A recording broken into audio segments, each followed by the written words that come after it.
Welcome, everyone. My name is Judd Walson. I am the Robert E. Black Chair of the Department of International Health and a professor in international health, medicine, infectious disease, and pediatrics here at Johns Hopkins. I'm here with Tony Mills, who will introduce himself in a second, from AEI, and on behalf of both Johns Hopkins University and the American Enterprise Institute, we're really pleased to welcome you here today. This has been an incredible collaboration that started over a year ago with discussions between members of AEI and Johns Hopkins University over a number of salon dinners and other meetings in which we've started to come together to talk about issues where there may be very divergent viewpoints.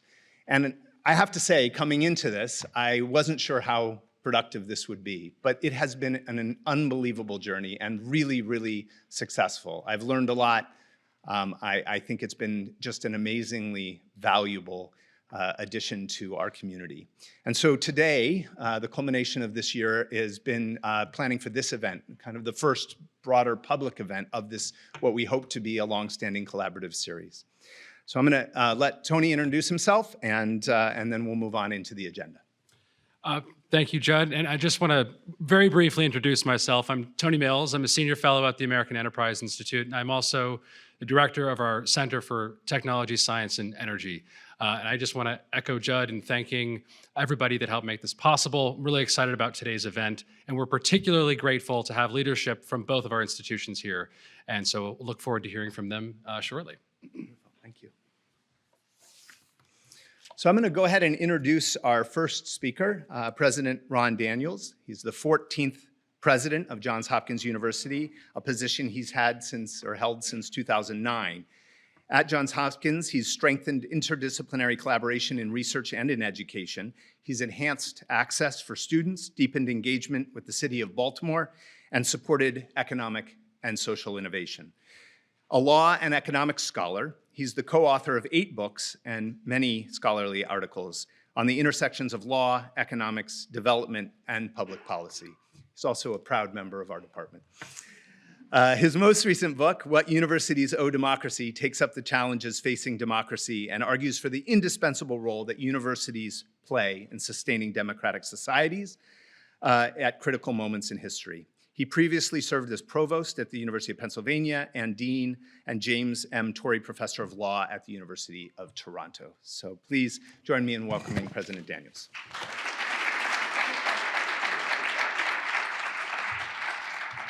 Thanks so much, Judd. It's really a great honor to be here today and to welcome you all to the Johns Hopkins Bloomberg School of Public Health for this conversation, which of course is unfolding at a defining moment in the historic arc of science in our country.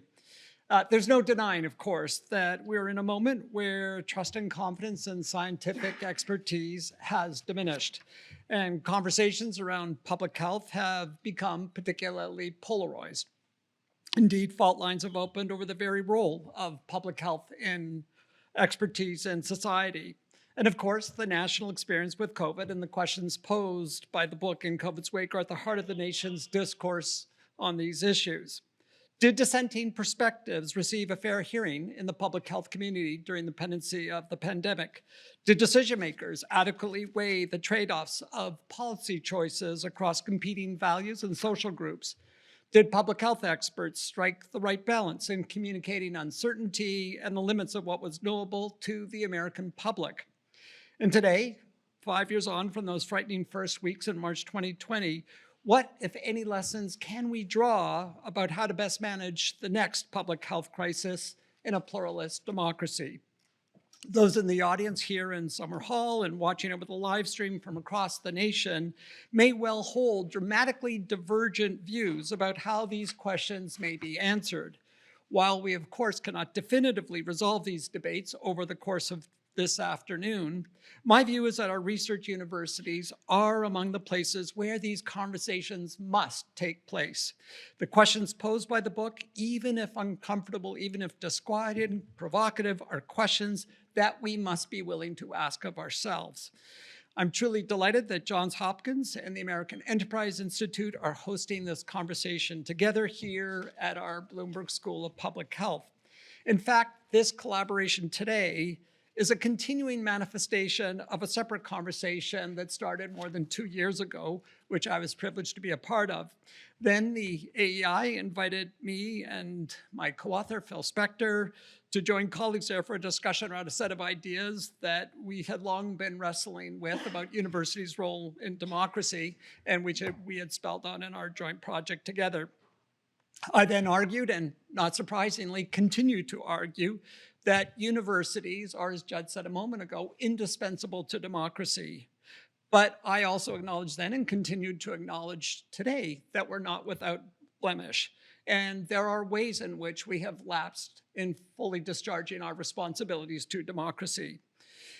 We know that at our best, universities are stewards of expertise, cultivating the fidelity to fact that is essential to the health of a vibrant liberal democracy.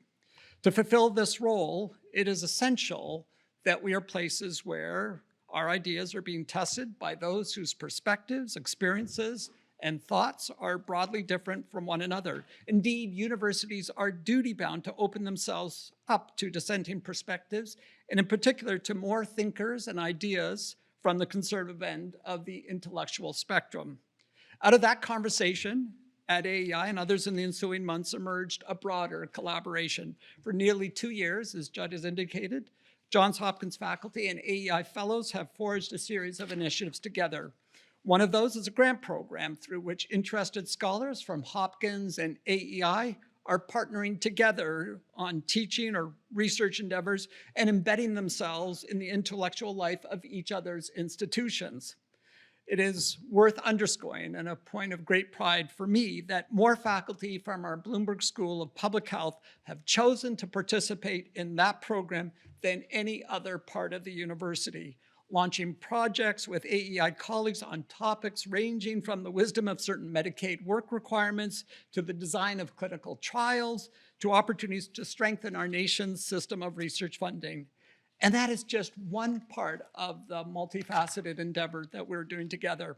Our faculty and AEI fellows separately have launched a program to explore the future of civic thought in the academy, an initiative through which senior faculty from universities across the country in the social sciences will mentor young conservatives who may be interested in careers in the professoriate. We see that same ethos of collaboration, of mutual respect, of engagement at the heart of this event, a joint endeavor among our faculty and their colleagues at AEI to facilitate a conversation across different perspectives and institutions that takes on one of the most searing public health crises in generations and explores together what lessons we can draw from it. I look forward to seeing what emerges from today's conversation and to the future collaborations that may grow beyond this afternoon. Thank you to everyone at JHU and AEI who worked to make this conference a reality, to Judd, Stephen, Francis, and the other speakers and moderators for helping us grapple with these questions so thoughtfully, and to all of you here today in this room and watching around the nation for choosing to take part in this vital conversation. And finally, I want to extend a special and sincere thanks to colleagues at AEI, Jenna Story, Tony Mills, and Robert Dorr, whose own faith in the promise of collaboration across difference illuminates what is possible in our shared but very important democratic endeavor. Thank you all for being here.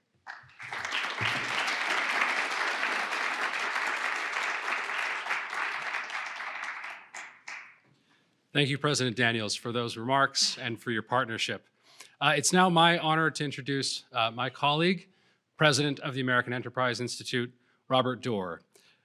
Robert is, as I mentioned, the president of AEI, and since taking that role in 2019, he has solidified and elevated AEI's position as a critical voice on the most pressing issues facing the United States, recruiting dozens of leading thinkers across major policy areas to contribute empirical analysis to the public debate on topics ranging from foreign affairs, economics, poverty alleviation, the Constitution, and public health. Before becoming president, Robert led the Institute's Opportunity and Mobility Studies program and served as a lead member of the AEI Brookings Working Group on Poverty and Opportunity. Prior to his work at AEI, Robert served under Mayor Michael Bloomberg as Commissioner of New York City's Department of Social Services, where he oversaw the city's major public assistance programs. It's my pleasure to welcome Robert. Thank you, Tony. Thank you very much. And I want to make just a couple of remarks. The first I wanted to do is thank Ron Daniels for being such a great partner and for helping us partner with him in a way to make Johns Hopkins stronger and us stronger. And I want to really express my appreciation to that. You are a great leader, a great university president at a time when we need great university presidents. So that's the first thing I want to say. The second thing I want to say is you might have noticed I am an alumni of the Bloomberg administration in New York City. And I'm a New Yorker, and I love New York, and I loved working for Mike there. And I have to tell you that as much as he loved the people and the city of New York, we were his second love. And it's nice to come to the Bloomberg School of Public Health and finally see what he loved so much. And so it was great to be a partner in that regard. I also want to thank our scholars that are participating in this event and have participated in so much of the work that we've done. Yuval Levin, Tony Mills, Phil Wallach, Roger Pelkey is here. They are great academics. They exhibit the quality of work that AEI intends to put forth in our country's debate. We are nonpartisan, we are empirical, we are fact-based, we're always civil, and we have certain basic principles. We believe in free markets and free people and limited government, and we believe in the United States.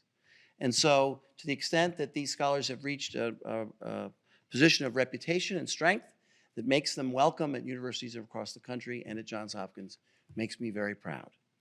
I also want to say one last scholar. We have set up, under leadership of Ben and Jenna Story, the new Center on the Future of the University that was announced only this week. And Ben is wonderful, but I want to especially thank Jenna because in this partnership, Jenna has been the one that has really pushed it forward and led us and cajoled us and shamed us into being as strong participants as I think we've been. And it's all due to you, Jenna, so thank you.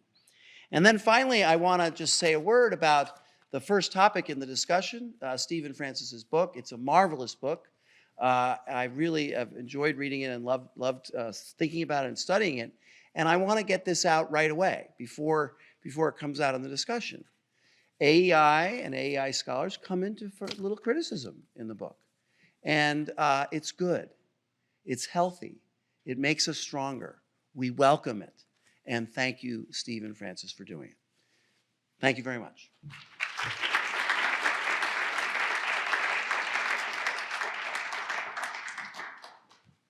Thank you so much, both of you, for those wonderful comments. I'm going to just say a couple of remarks, and then Tony will do the same, and then we're going to jump into our first panel. In preparing for the event today, I of course started by reading the book that is the namesake, In COVID's Wake. And before I go too far, I just want to back up and detail a little bit of my own perspective and position and how it shaped how I approached the work of Professors Macedo and Lee and the event we've worked to shape for you today. As many of you know, many of you may not know, I'm relatively recently transplanted to Hopkins. I arrived here about 2 years ago in the wake of COVID to help lead the International Health Department in the Bloomberg School. Prior to that, I was at the University of Washington in Seattle, where I held similar appointments in global health, medicine, and infectious disease. And I was, importantly, still practicing until I came as an infectious disease physician at Harborview Medical Center.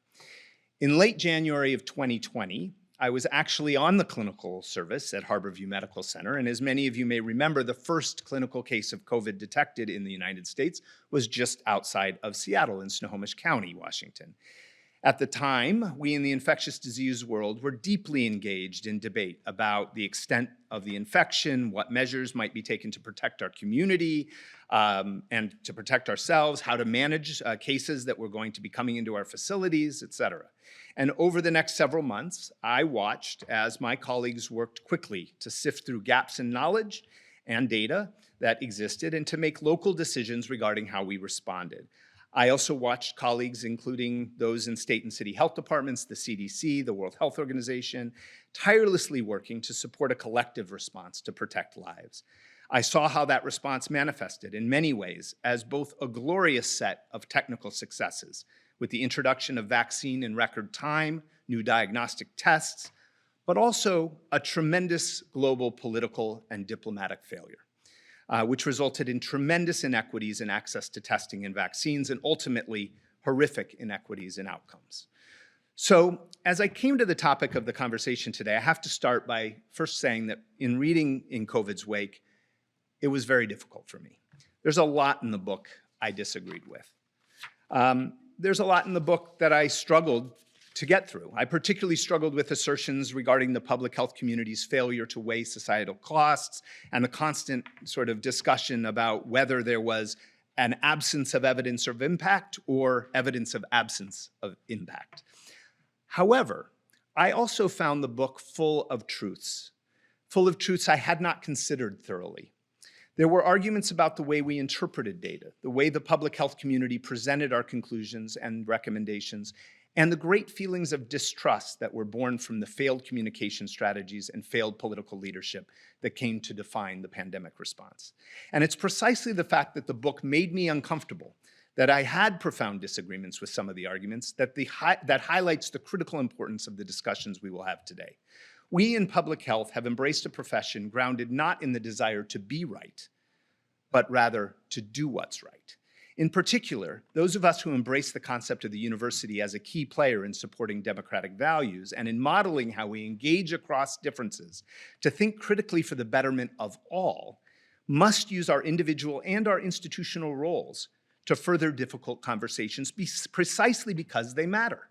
As all of you are aware, academia is facing considerable criticism for our lack of viewpoint diversity, but it's not only the general lack of diversity of view that academia must contend with.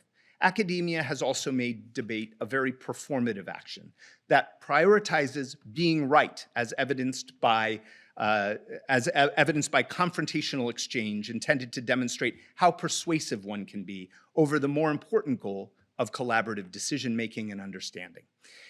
It is precisely when the stakes are high, such as we observed during real life and death choices that had to be made during COVID, that we failed to prioritize truth-seeking and collective decision-making, both here in the academy and beyond.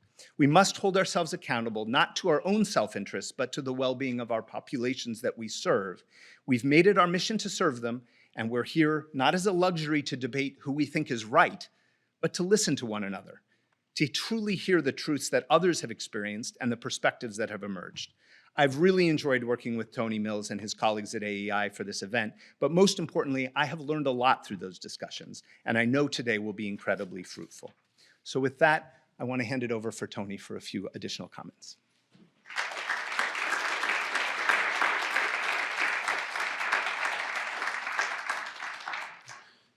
Thanks, Judd. What I thought I would do is begin with an observation. Everyone here knows that we are experiencing a moment of crisis in public trust, a crisis that particularly implicates science, medicine, public health. The observation that I want to begin with is one that I have found in conversations with experts in Washington frequently, where I'll hear some variation on the following sentiment. Deploring the state of distrust and polarization, experts will say, often privately, the only thing that could bring us out of this moment is a crisis, a national crisis or an international crisis, which would reveal the importance of the institutions that the public distrusts and would galvanize us together to act collectively to a common purpose. This observation, I think this sentiment reveals a lot about how many of us think about politics, wrongly in my judgment. But I think the COVID-19 pandemic should have disabused everybody of this idea, that crises inevitably bring us together, that particularly public health crises bring us together, something that we could have learned from an even cursory study of the history of epidemics, which tend almost invariably to lead to social disunity, mutual animosity, and distrust. In 2020, we did face a crisis, and we entered that crisis polarized, distrustful, highly divided along various lines, and we exited that pandemic even more divided, even more polarized, even more distrustful. So what's new and disquieting about our politics today is not division or polarization or disagreement, but the intensification of these dynamics and the way that they have come to engulf domains of our public life that were previously relatively insulated from those dynamics, particularly science, medicine, and public health. It's easy to forget now, so used to this dynamic as we've become, to remember that it's a relatively recent phenomenon. That historically, public trust in science and medicine has been quite high. It still remains higher than public trust in many other institutions, although that's an admittedly low bar. When COVID began, very strikingly, based on survey data, Republicans were more likely than their Democratic counterparts to express confidence and trust in institutions like the Centers for Disease Control and Prevention and the pharmaceutical industry. We all know that after a brief moment of national unity in the early days of the pandemic, this quickly turned into familiar dynamics of division and polarization. The hope that as the dust from the pandemic settles, we will come to a collective agreement over what went well and what went badly has also been frustrated. We sit here today more polarized than we've been before the pandemic, including over how we assess the pandemic response and the institutions that were central to that. Survey data from last spring indicate that there is a stark political divide in how Americans view the response of public health officials and the US government to COVID-19. Democrats in particular are overwhelmingly more likely than Republicans to say that public health officials did a good or excellent job during the pandemic. 79% to 35% of Republicans. These disagreements, of course, have many sources, and I'm not going to try to go into that here, but I do just want to identify one, in my view, overlooked source of these disagreements, which are substantive, philosophical value disagreements among our fellow Americans. These are disagreements about the nature of freedom, liberty, state power, expertise, and the role of expertise in democratic society. What I want to suggest is that what is novel and dangerous about our current political moment is not the fact of disagreement. On the contrary, these substantive disagreements is the very stuff of democratic politics, but rather the devolution of these disagreements into mere partisan tribalism. The result of this is that institutions like the universities, the CDC, and others become mere signifiers for partisan identity, threatening both science and democracy. So to restore the legitimacy of these institutions, their trustworthiness, to rebuild a constructive politics of science and public health does not mean or require eliminating or papering over our disagreements, but finding a way to engage in civil, reasoned disagreement about matters of great societal moment and concern. This is something that I think the book In COVID's Wake does very well and contributes something very important to our public discourse on this score. This is also something that I hope that we can model here today, and of course is the guiding principle behind the collaboration between Johns Hopkins and the American Enterprise Institute. I can think of few better people to help us in this endeavor than my colleague and friend, Yuval Levin, and I'd like to just say a bit by way of introduction to Yuval before inviting him up here to introduce our first panel discussion with the authors of In COVID's Wake. So Yuval Levin is the Director of Social, Cultural, and Constitutional Studies at the American Enterprise Institute, where he also holds the Beth and Ravenel Curry Chair in Public Policy. He studies the relationship between America's institutions, constitutional principles, and civic life. He's the founder and editor of the journal National Affairs, and also contributes regularly to a number of major publications, including the Wall Street Journal, the Washington Post, the New York Times, among others. Yuval is the author of several books, most recently, the wonderful book, American Covenant, How the Constitution Unified Our Nation and Could Again. So, Yuval.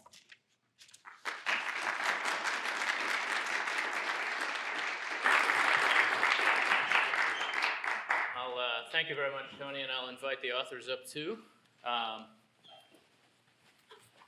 Thank you all for being here, and our gratitude to Johns Hopkins for hosting us in this wonderful space, and really for participating with us in the wonderful collaboration of the last couple of years, which a number of speakers now have mentioned. And from where I sit, has been just wonderful for our institution, and we certainly hope has been for Hopkins as well. It's something we want to see grow.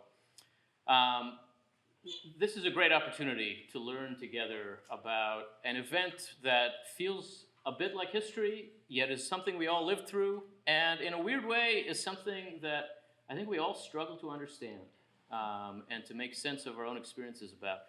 We have with us really two of my favorite political scientists, which may sound like faint praise, but it's not. I really like political scientists. Two just wonderful scholars who've done some tremendous work here to raise questions that we all ought to be thinking about. I'll tell you a little bit about them, and then we'll jump into a conversation about this important book. Steve Macedo and Francis Lee are both political scientists at Princeton. Steve is the Lawrence S. Rockefeller Professor of Politics and the University Center for Human Values at Princeton. He's done some tremendously important work over the years on questions of public trust and civic life around contentious issues. His books include Diversity and Distrust, Civic Education in a Multicultural Democracy, and Liberal Virtues, Citizenship, Virtue, and Community in Liberal Constitutionalism, among other books. I wrote a wonderful book about gay marriage, I think just a minute before the court decision, which turned out to be in a lot of ways, I think, a prophetic book. Things have turned out as he thought. Francis Lee is the greatest living scholar of the U.S. Congress. I think it would be hard to argue with that, even for those of us who would like to think we're scholars of the U.S. Congress. Everyone in that field is either citing or plagiarizing Francis, and we've all learned enormously from her about how to understand this peculiar moment. Her books include Insecure Majorities, Congress and the Perpetual Campaign, which really, if you want to understand this moment in American politics, you have to read that book. And among others, Beyond Ideology, Politics, Principles, and Partisanship in the U.S. Senate. Thank you both for being here. Thank you both for this book. I want to start with the fact that you are both political scientists, not scholars of public health, not scientists, and really in some ways, your scholarship hasn't particularly been about science policy before, but it's been about a set of questions that has put you in a place to think about the extraordinary national experience that was the COVID crisis in some peculiar and important ways. I wonder if we could start by having you tell us a little bit about how that prior work and how your experience brought you to want to write this book, and maybe how your experience of COVID brought you to want to write this book, and how you ended up doing that together. Francis, maybe you'll start us off. I really should defer to Steve because the book would not have been written without Steve. I mean, we began to talk about these topics, but he was the driving force behind getting this going. And I was always suspicious about whether there would even be much of an audience or much interest in this topic or willingness to revisit. And then, of course, there were I had questions about whether anybody really wanted to hear from political scientists on these topics. But Steve and I worked together to organize a workshop, and one of the voices we wanted to hear on that was just an overall perspective of what did we do in the U.S., what were our policy, what did the policy landscape look like, how did it evolve over time, and what were the results.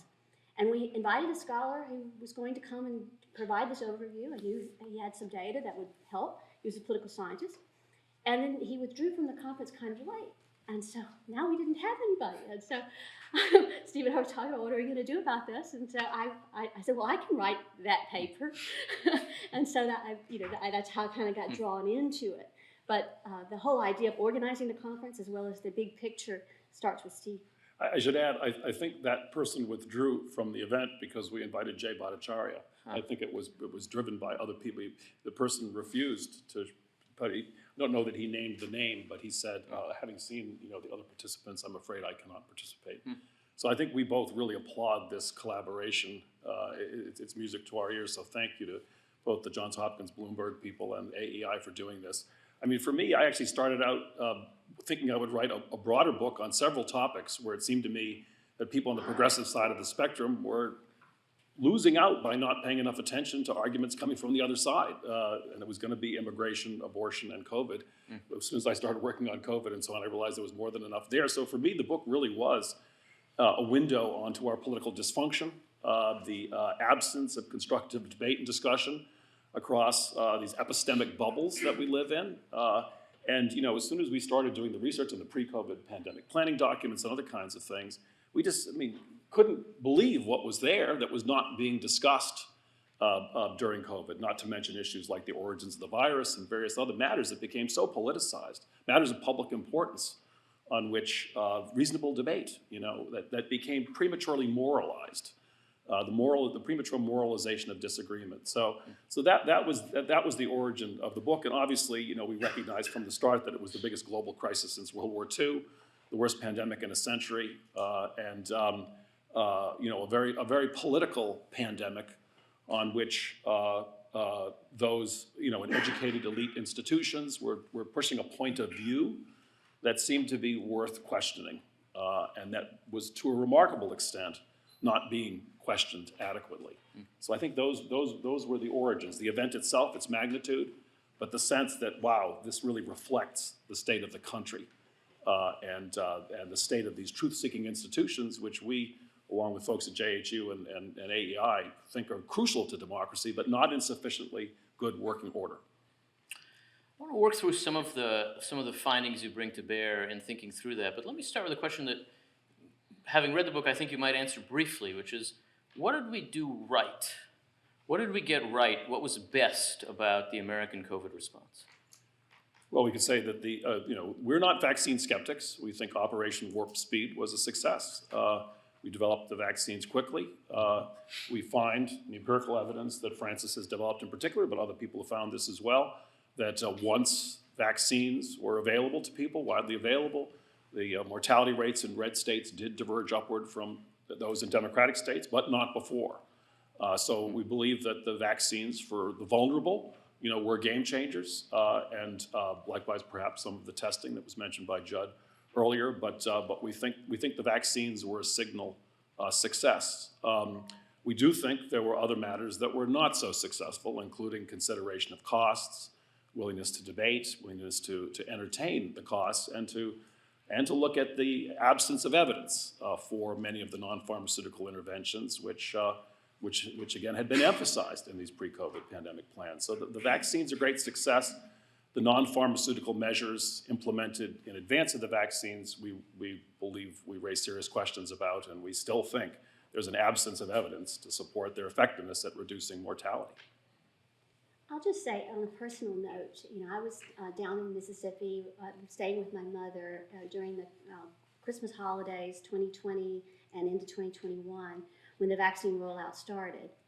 And my mom was able to get access to a vaccine by middle of January 2021, about 3 weeks after the President of the United States. And you think, so in the small town, no special access? She just had a daughter who went online to sign her up. And so we took her down to the convention center in Hattiesburg, Mississippi, and she got her vaccine from a National Guardsman. And so that, to me, demonstrated first great equity, that a person with no special access in a small town in one of the more deprived states got access that quickly, and also great state capacity. So we could see that, and there's something to be proud of there as we look back, that we were able to do that. Mm-hmm. And as we think about what could have been done better and what was done poorly, the way in which we're breaking up the conversations this afternoon looks at this from the point of view of the interaction of policymakers and experts, or the public health world and the scientific community. So maybe we can think in terms of those two groups. And to begin with, since you are political scientists and come at this from that point of view, how should we think about the way in which public officials and decision makers in our country approach the crisis? What was available to them when they first heard this might happen? What kinds of resources did they have to begin with?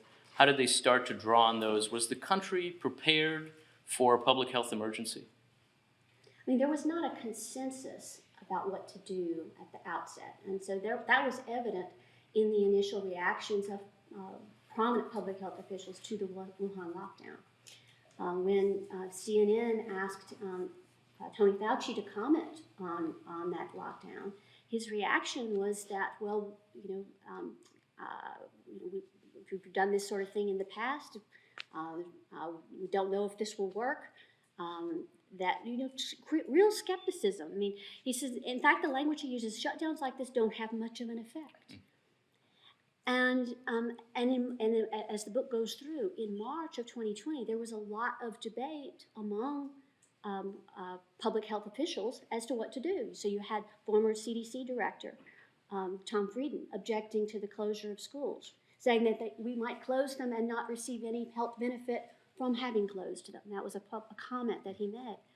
So it's quite interesting that ferment that existed in March of 2020, and then it just disappears. So how did we reach such a powerful consensus such that alternative perspectives are no longer being heard in mainstream outlets by the summer of 2020? And then not to go back and ask, well, why did you have a different view back in March? That there wasn't a revisiting of any of those questions. It was a wartime mentality took hold. That that we all have to pull together. We've chosen a strategy, and so we didn't get a surfacing of the necessary questions, the due diligence that policy makers needed to do before making highly consequential decisions. What was the evidence base? Why do we think that this will work? Yeah. That those kinds of questions needed to continually be asked, and also to learn from the data as it comes in. There was not an openness to learning, that after decisions were made, it was, now we're going to, the die is cast, now we're going to stick with this. And then sort of, I think perhaps a sunk cost fallacy begins to kick in. But at any rate, just a failure to learn from experience around the country and also around the world that would help to inform our decision making over what was a very protracted crisis. It's interesting, in April 2020, Graham Allison, great scholar of crisis decision-making, written on books since the Cuban Missile Crisis, put out a document after the Safra Center document, which was in favor of sort of contact tracing on a massive scale and trying to suppress the virus. But Allison put out a paper saying, look, we're doubling down on the strategy that's questionable.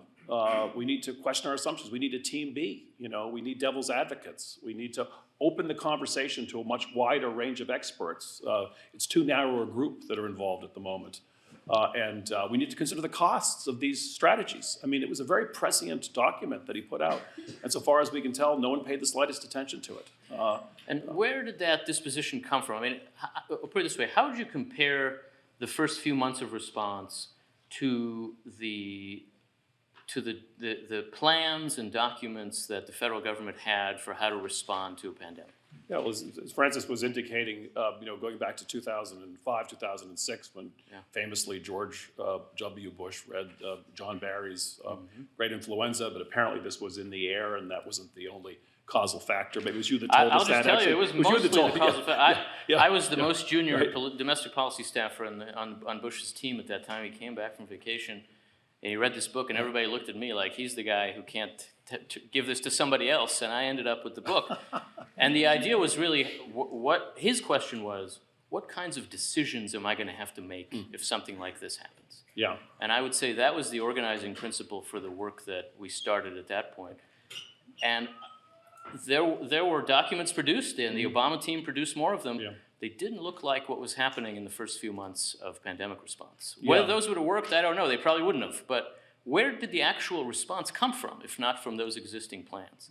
Well, I mean, those mathematical modelers were involved. Neil Ferguson, who was involved in some of the studies very early on, Neil M. Ferguson, was at the beginning of COVID, leading a team at Imperial College London. They did a report on March 16th, which has been called the most influential, such report ever put out in human history.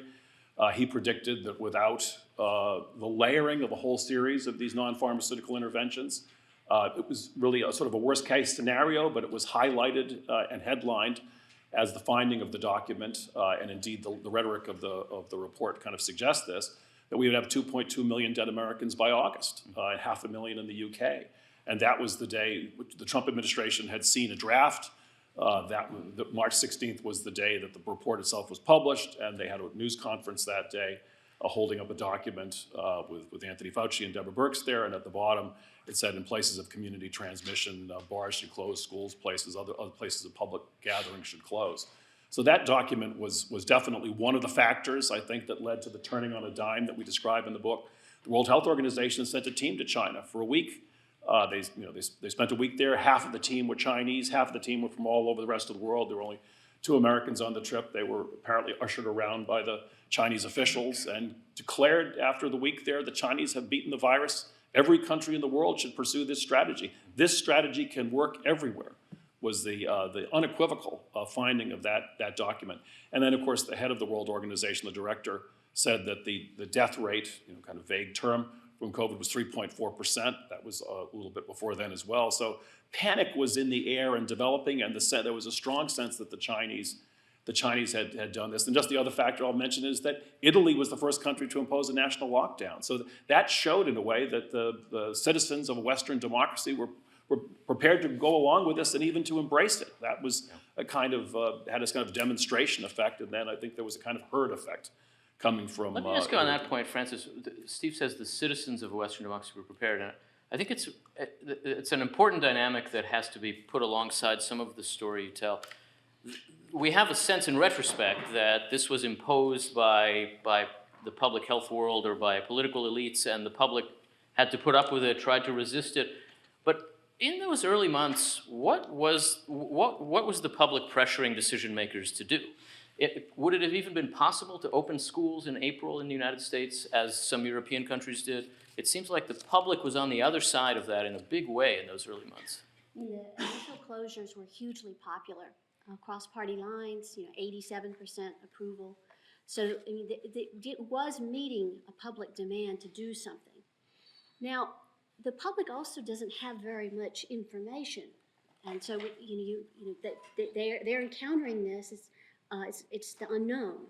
They don't know how bad it can be, and so we have to take into account the role of the news media in helping to the public to understand it. And U.S. news coverage was remarkably negative, accentuating the public's fears, the sense of crisis. So that amplifies that fear and panic. You also had a portrait that was presented to the public about what we should do, and to a great degree drawing on that pandemic experience in 1918, reporting that cities that had imposed closures had achieved better results, imposed closures longer and more quickly, achieved better results than cities that didn't. That's based on work that Neil Ferguson was partly involved in, dates back to the early part of the first decade of the 21st century, and that work was very influential. You might remember a lot of news coverage about how Philadelphia had done it wrong and St. Louis had done it right. Very simple, very cherry-picked.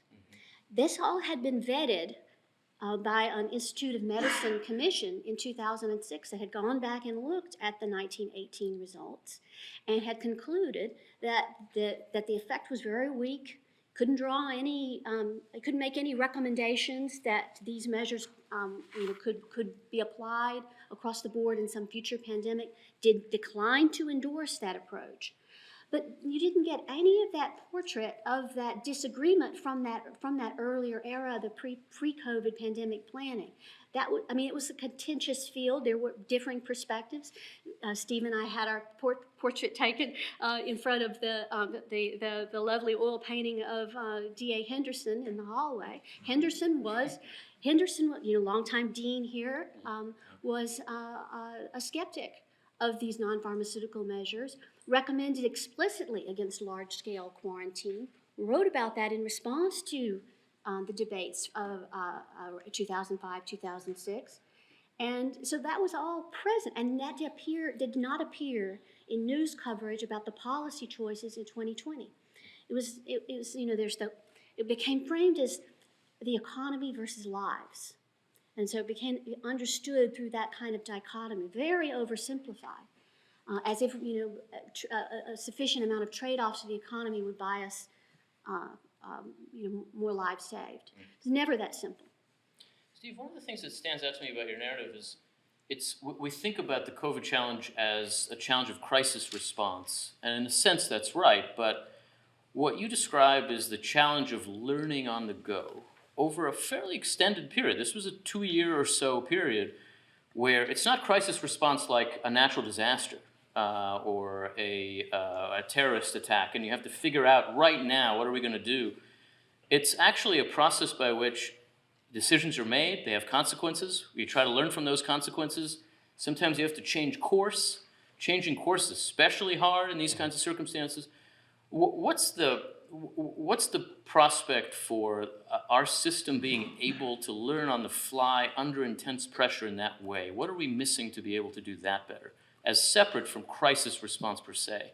Yeah, well, it's going to sound a little, well, I mean, events like this and this kind of thing, I mean, it was a polarized pandemic. One of the things that we show is that the states diverged along partisan lines, not randomly. And so Democratic states implemented faster, longer shutdowns as compared with Republican states.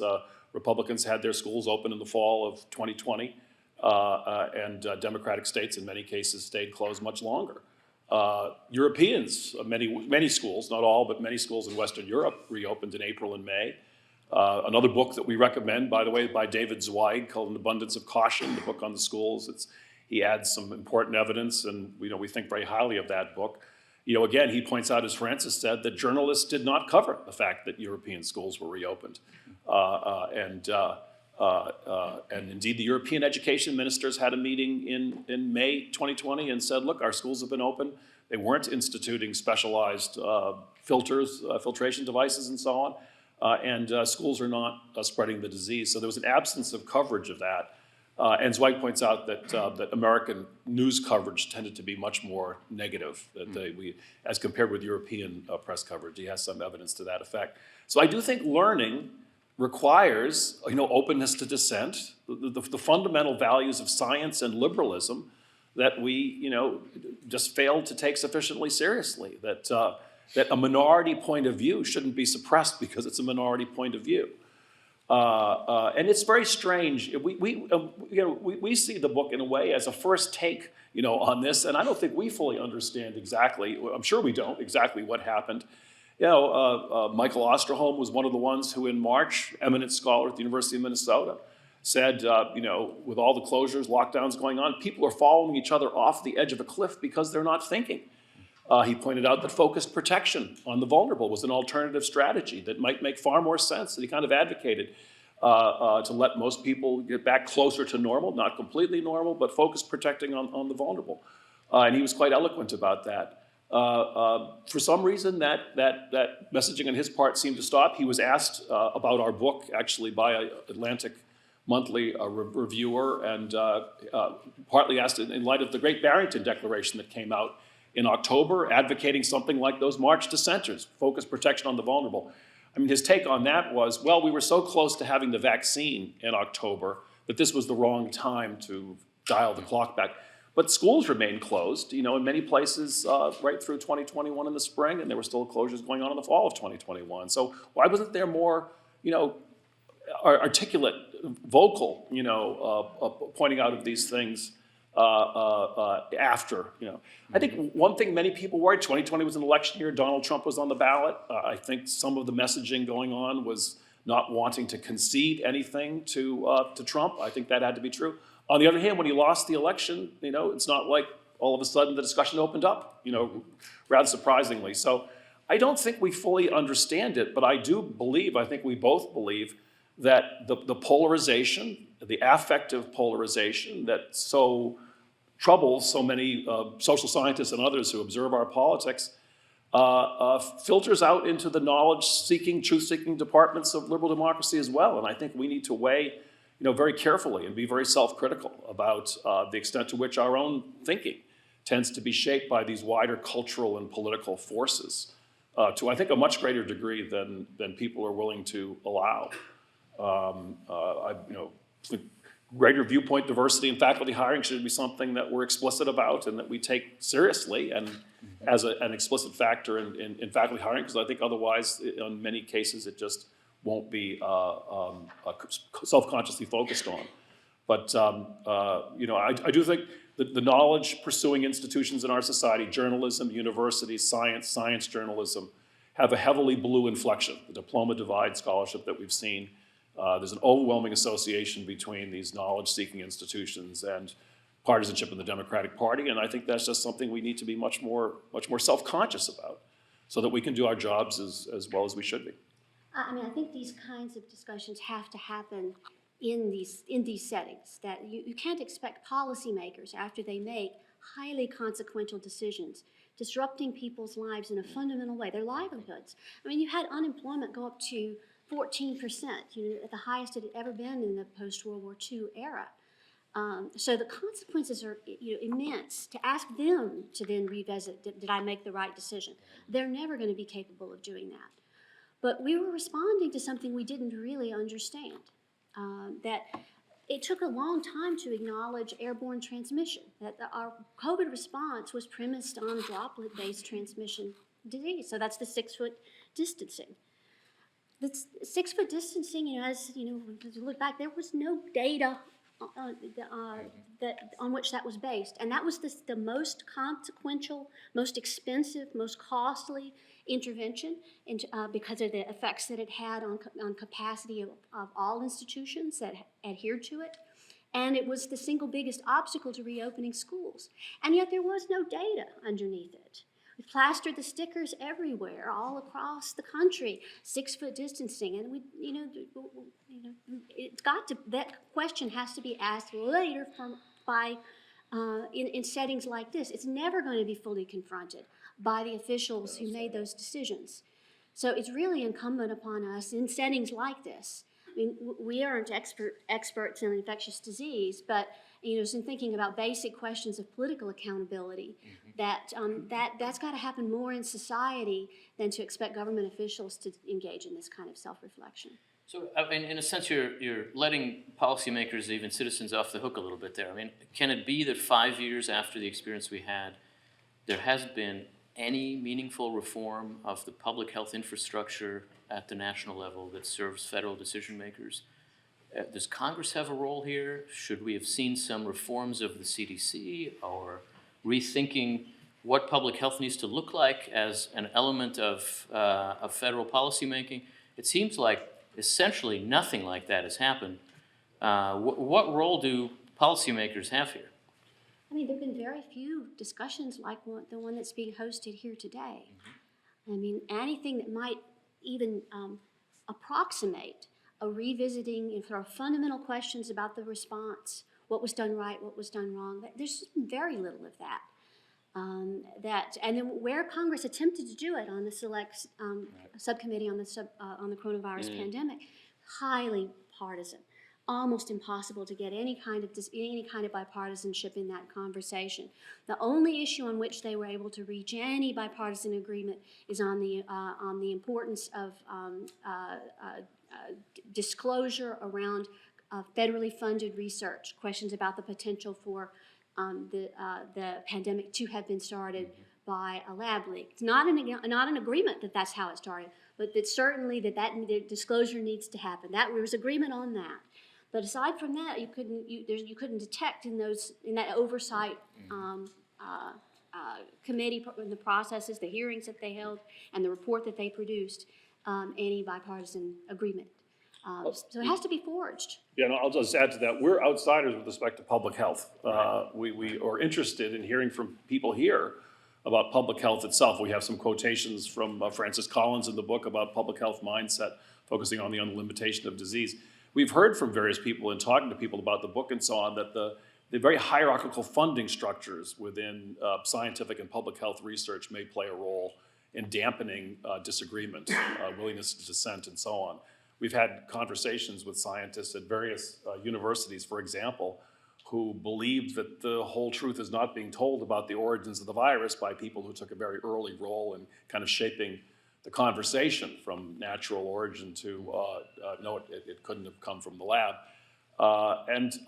People, I think, that believe that the truth is not being told are not willing to say that in public, as they've told us. So something's going on. I think it's partly partisanship, but it may be beyond partisanship. It may have something to do with funding structures, structure of academic reputations, I suppose. That's. But in political science, there's been research misconduct that's been called out. People have been sanctioned for it. Jobs have been, offers have been withdrawn in some cases. And I do think there's not enough dissent within public health. There are some very good people. We cite a book by Sandro Galea, former dean at Boston University School of Public Health, who's now, I think, at Washington University, called Towards a More Liberal, in the classical sense, public health, and that's a very good book. A critique of public health from within, by a prominent official there. So there may be special things about public health that we would be curious to hear more about from folks here. Well, I do want to open things up for questions. As you think about what you might want to ask, let me just put one more to you. Taking in everything that you've learned about the American response to the pandemic, if 5 years from now, decision makers were faced with another situation like this, are they more or less ready? Are they likely to overreact, underreact? How would you feel if there was news of a dangerous new virus somewhere in the world next year? You want me to go first? I have no idea. I mean, on the one hand, I do think the public. I wonder if the public would be willing to go through this. I think we are slowly becoming more alert to the costs. I think the educational effects, the health effects on kids. Just reading another article today that's in preprint form from the Fairbanks School of Public Health at Indiana University on the costs of the measures. Quite a good article that's coming out, Taylor et al., pointing out that it's a meta study. It starts out with 6,000 published articles, looks at the ones with good methodologies and sorts them according to various costs, psychological, health-wise, and economic and so on. And it's very good. It points out that there are multiple negative costs running along all dimensions of health, psychological health, educational health, well-being, and so on. And also points out that there's an absence of evidence for reductions in mortality from these measures. So we hope that again, open questions. We're still pursuing these matters. Maybe with better data, we'll find something slightly different on the mortality effects. But hopefully the information is getting out there, and certainly events like this are crucial at thinking through. Can we show that these very costly measures were worth it in terms of mortality? But in terms of predicting the future, I don't know. I mean, I don't think that we're in a position to, make a claim about, how to handle a public health crisis. But I do think, as we reflect on what happened, I think we can look back and draw at least some general lessons that apply not just to public health crises, but to crises generally, which is that it's a cautionary tale on the premature closure of debate. It's a cautionary tale on the risks of tunnel vision and groupthink that can take hold in expert communities, that we need to be alert to that. We need to be alert to the ways in which the life circumstances of elites differ from the rest of society, and that things that may make sense for our life circumstances may not make sense for society as a whole.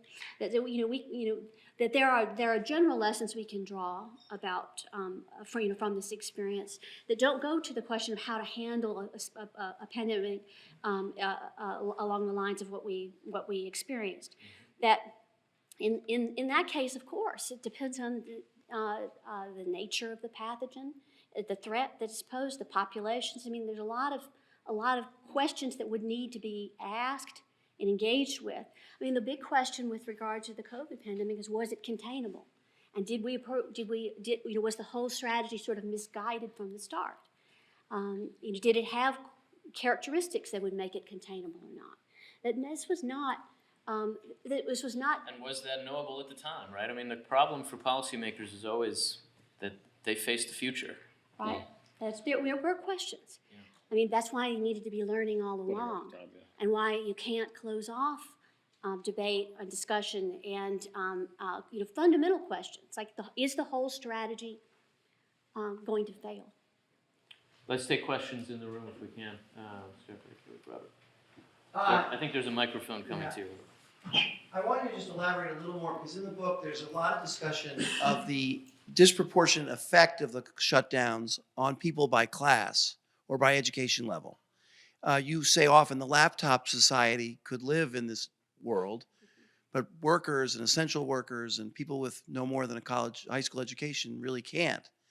And I wondered whether, in retrospect, that problem, that disproportionate effect of the close downs by class, contributed to the further polarization and resentment of elites that we see in our politics. I mean, the effects of the closures were so highly class differentiated. I mean, a third of the workforce had to continue on the job just as normal. And so a third are essential workers. And their kids can't go to school, but they are still asked to perform their roles in society. So that there's a basic inequity beginning there. I mentioned the dramatic rise in unemployment, and that was differentiated across red and blue states. The blue states that were more stringent saw their unemployment rates go higher and stay depressed longer than states that reopened more quickly. So there's evidence, and not just the fear, keeping people home, but that the measures were also having a significant effect. There's businesses that closed permanently, many. I mean, if you walk down a main street in any town, it's a different group of businesses now, and many shuttered up storefronts. So lots of small businesses went under. And I don't think there's been any confrontation with the consequences there. The many people who suffered permanent losses as a consequence of these decisions, as well-meaning as they were when policymakers were making them. There's a blindness when you don't feel the costs yourself, and when the people you're surrounded with do not feel those costs. To say the Taylor et al. Article that I cited, which is in preprint form now, also emphasizes the class inequalities associated with the costs as we see them now. And I'll just mention one other thing, which is the American Civil Liberties Union in 2008 did a report that was kind of a response to some of the mandatory measures that had been recommended by the mathematical modelers. And it argued that mandatory measures were to be generally avoided, that voluntary would work better, inform the public. And the American Civil Liberties Union warned that mandatory measures would have the greatest effect on the less well-off, including minorities and cities and so on. During COVID, the American Civil Liberties Union was completely silent, including concerning the what we now know to be the algorithmic suppression of speech by administration officials that's been revealed in Missouri versus Biden. Not a single law school conference we know of is taking place on the First Amendment implications of these administration secret contacts with social media companies to shape what was available online. I mean, we didn't even discuss the educational effects, but they are also they're very inequitably distributed. There were broad-based losses. Students everywhere suffered losses as a result of the pandemic, but they are greater in poorer districts and among minority students, and among students who were academically struggling before the pandemic, so that widened inequalities. And this lasts. I mean, there's in fact been no regaining of the ground lost. And people with disabilities, yes. Also. Yeah. Let's hear up front from Ron Daniels. Thank you.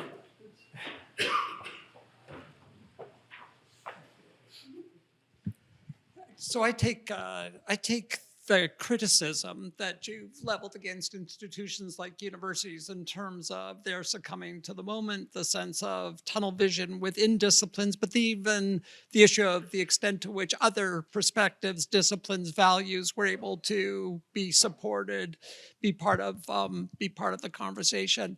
Given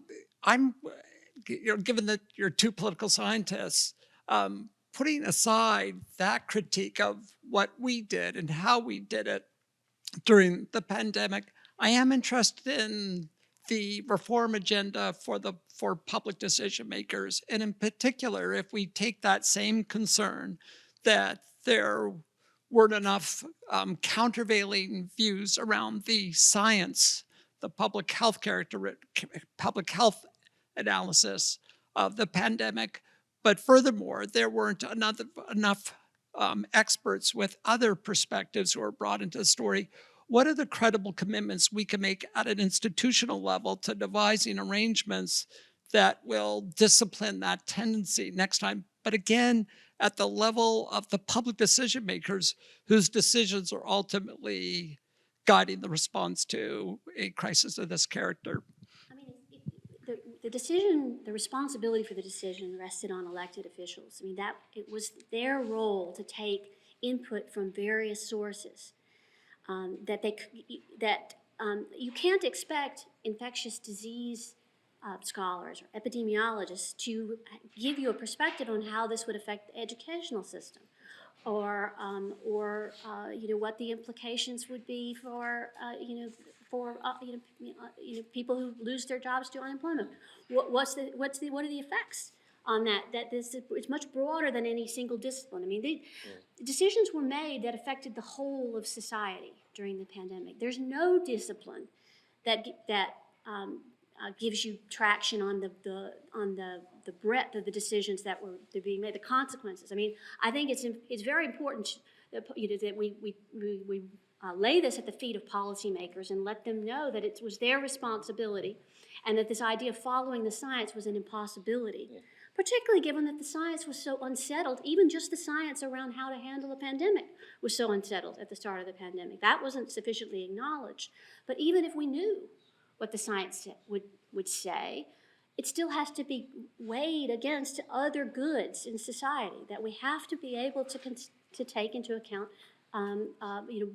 broad perspectives. And when you're dealing with the whole of society, you need to consider the whole of society, which is what was happening during this time. In that sense, Francis, you're arguing for less of a crisis mindset in a situation like that. What you're describing is the job of policymakers in normal times, yes. Right? Any decision you make is going to have consequences that cross the usual kinds of policy domains and academic disciplines. And decision makers are expected to consider the economic effects of education policy and the foreign policy effects of trade and all of that. And in a strange way, what happens in a crisis is you have one priority, and that has to be the goal. And I take your book to suggest that that was actually the wrong way to think about what COVID was.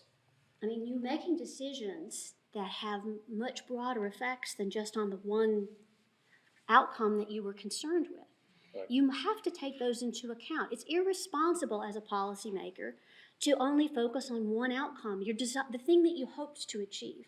Well, you have to consider it might not work, or it might have very severe costs. In fact, it was not a matter of might have severe costs. These were known costs and speculative benefits. Francis, in some sense, I'm taking your critique seriously and accepting that, but I'm thinking about what are the institutional mechanisms, what are the changes that you would put in place, knowing the propensity in a crisis moment, and particularly where lives are at stake. We all remember the wail of the ambulances and the morgue trucks out, in New York City and so forth. And so in that environment, how do we pre-commit to a set of decision-making structures that will inform directly the decisions made by elected officials that will guard against these propensities? So it's taking it seriously, but I feel, particularly from political scientists, I'm waiting for what's the set of institutional reforms that will give us confidence, other than having a plan in place, but without a set of institutional enforcement mechanisms that make this credible. I mean, no institutional processes that had been laid down before the pandemic were actually followed during the pandemic. I mean, so it's very hard to get that kind of commitment. I mean, the coronavirus task force was ad hoc. Mm. And governments around the world created these ad hoc advisory processes that none of the what you think of as the pre-existing institutions that were tasked. CDC was largely cut out. I'm looking for a structure. Yeah, no, fair enough. Look, Graham Allison advised bringing in a wider range of experts. Now, would that have made a difference? In the UK, there were behavioral health bodies that were advising the emergency response, but they were advising the BBC to ramp up the fear and so on. It's not clear how much disagreement there was coming from them. They advised the BBC that they had to make young people more afraid because they were being lulled into complacency by the low mortality rate in their demographic.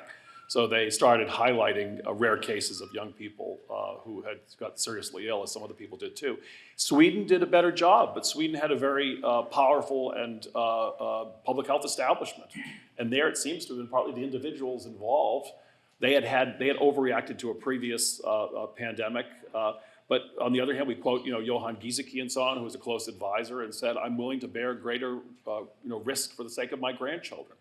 So their perspectives seemed to be correct, but the public health agency there seemed itself to have a lot of power.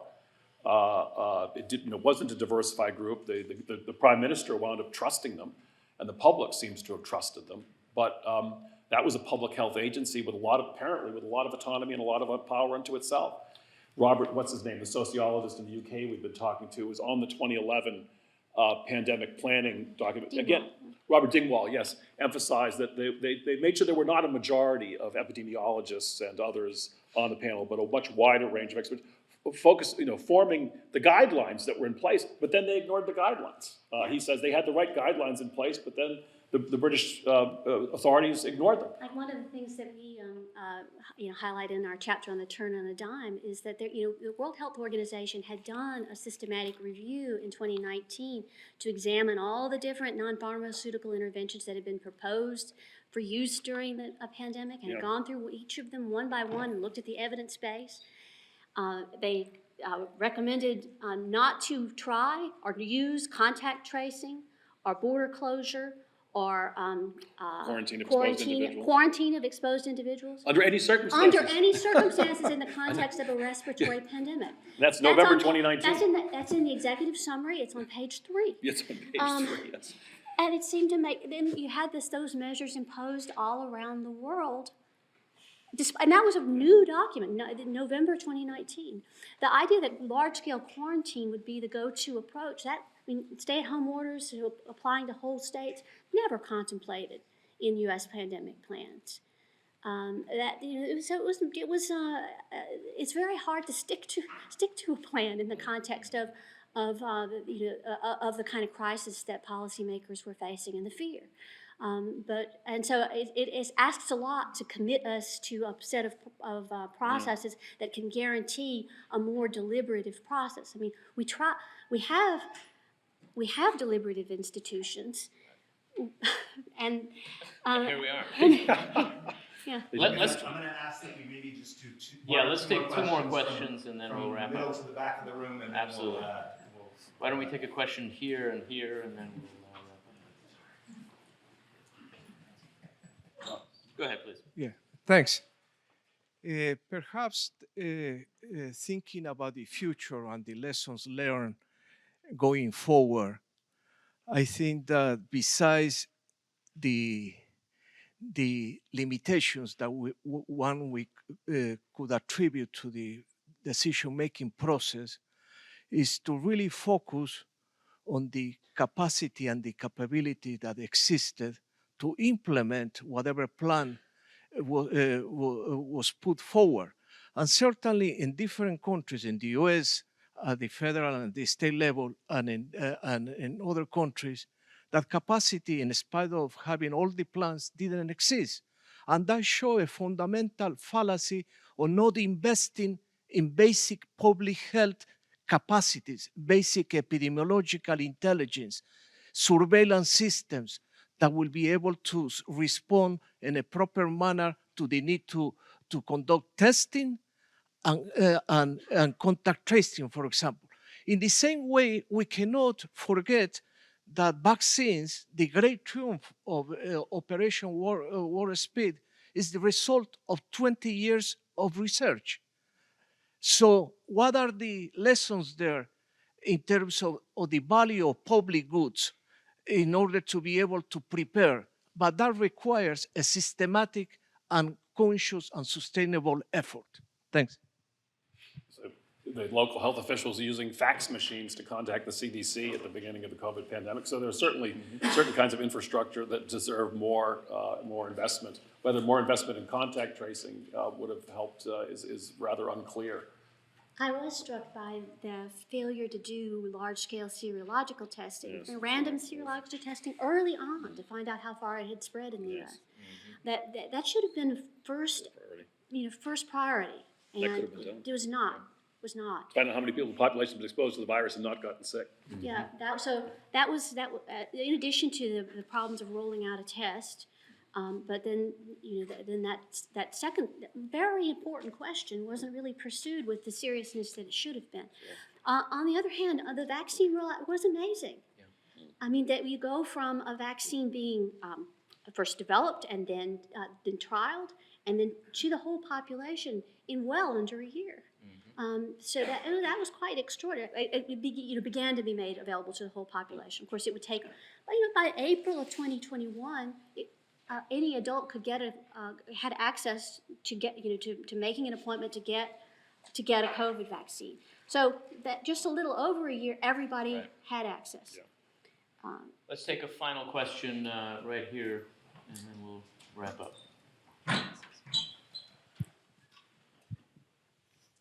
Thank you. Thank you for your wonderful book. I read it the week it came out, and you've made such a contribution to our national conversation. My question is, I read in an article that was published in 2020 that 99% of political contributions from members of the CDC went to one political party. And the figure may be similar in the faculty of public health schools. The question is, to what degree did political biases of the public health community drive some of the decisions that were made and perhaps overlook some of the alternatives, and what could be done to bring more viewpoint diversity and political diversity into the public health field? Well, I mean, we do tend to think that. This is also true of elite journalists in Washington. I forget the guy who did the study, but also finds that overwhelmingly among the elite journalists in Washington, the donations went overwhelmingly to the Democrats, and there were now quite a number of reports out to this effect. I do think that there's going to be groupthink, and there's going to be tacit bias, given how politically engaged so many faculty members are, quite understandably and appropriately. So I just think we need to be self-conscious in many of these fields and departments and institutions in which educated elites play a leading role, to make sure that we're making a greater effort to have, repeating it, but viewpoint diversity and a larger number of reasonable people come to the other side. I mean, I think until you don't do these kinds of collaborations, people won't realize, that there's a lot of caricaturing going on. So I think Francis and I are both big supporters of trying to widen the range of speakers we have on campus, trying to somehow make it clear to graduate students who are coming from a more conservative perspective that they'd be welcome. Try to make that the case, and it's. I don't want to exaggerate. President Chris Eisgruber has done a wonderful book on speech on campus, and he really sees universities, I think, correctly as reflecting the larger culture, not creating the problems, but much more reflecting the common culture. But we need to make our own effort to correct for its effects on campuses.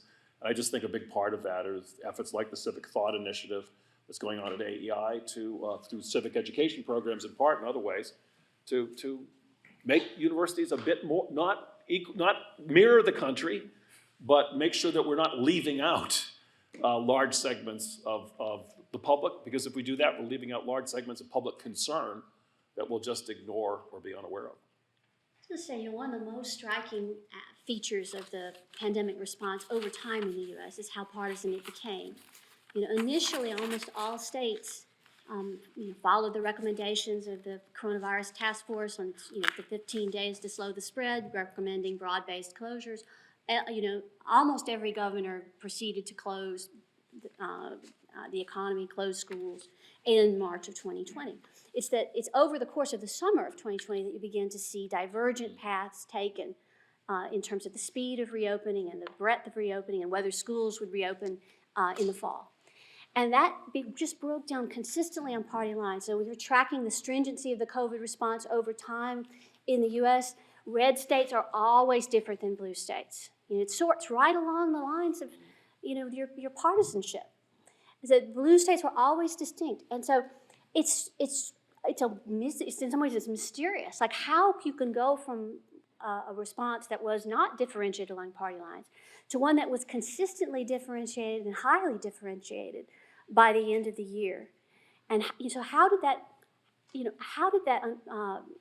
communication networks, how did those flows of cue taking, how did that result in such a distinctly partisan pandemic by the end of the summer, really? You had blue states still closed and red states reopened.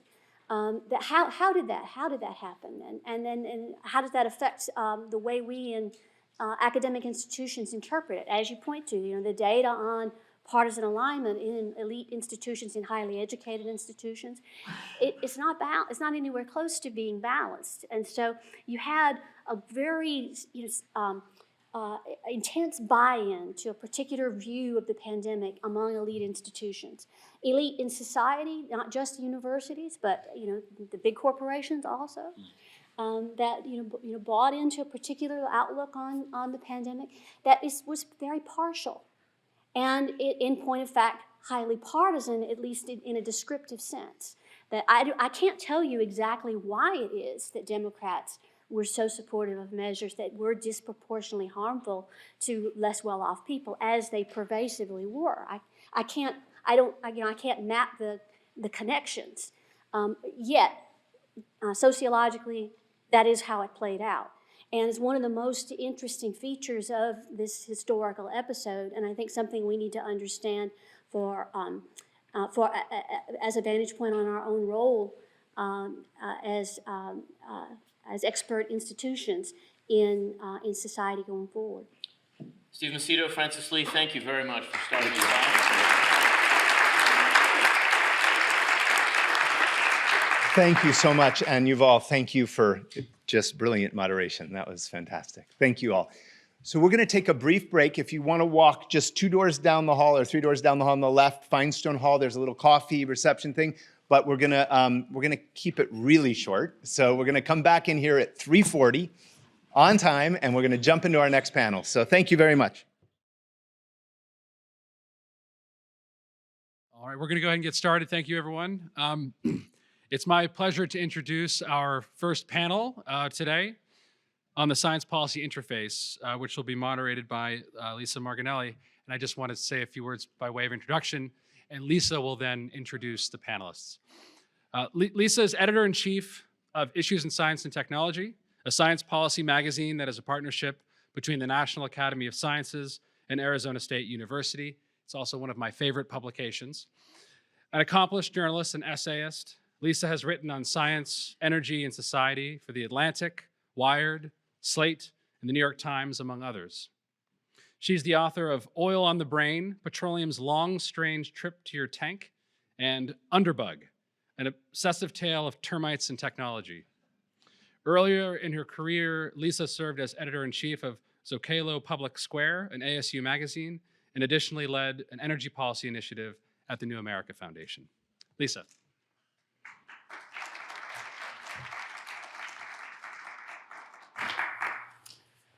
Thank you, Tony, for that introduction, and thank you to Johns Hopkins and American Enterprise Institute for inviting me to moderate this panel. I think one of the things that we have all been struggling with is, kind of what happened during COVID? We know what happened, and each person in each house has their own story of what happened. My mom died, this happened, I was worried about my kids. This happened to my neighbors, things that happened on the national stage. We remember moments when Tony Fauci was eating a mint in the corner of there's a lot of sort of pointillistic understanding of this crisis where lots and lots of people died at different times. So this is a wonderful chance to have one of these much lauded, difficult discussions about what happened during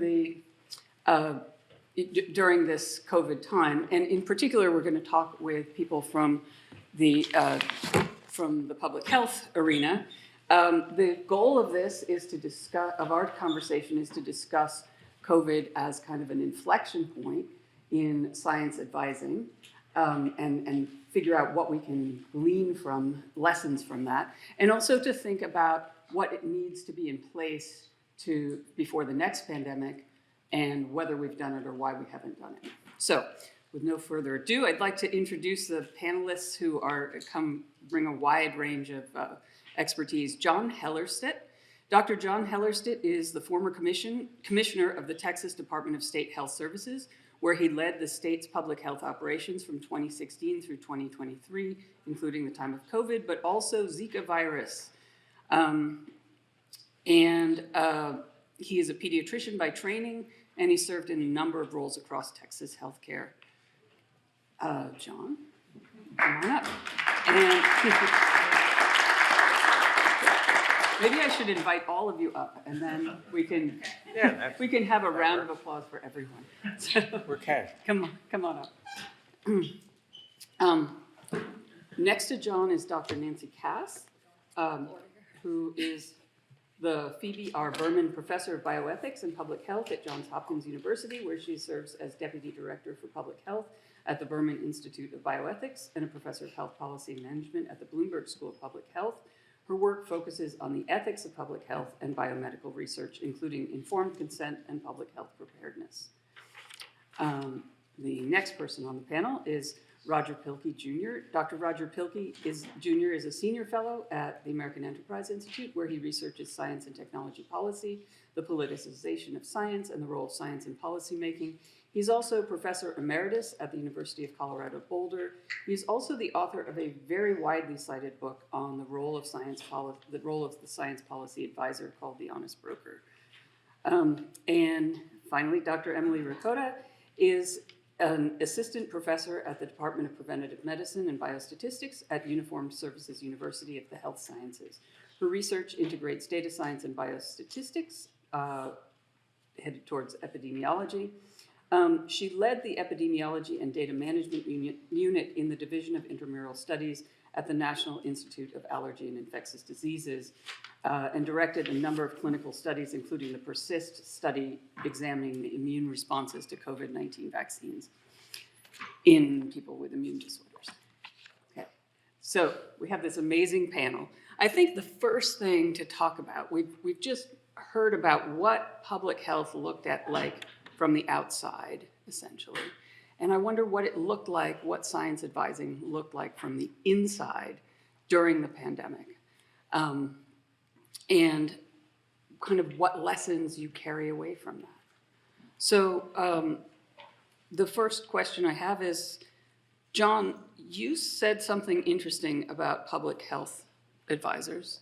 You were standing next to the governor of Texas and giving advice, and we can see your boots. And you said you were explaining afterwards. You said public health people are nobody.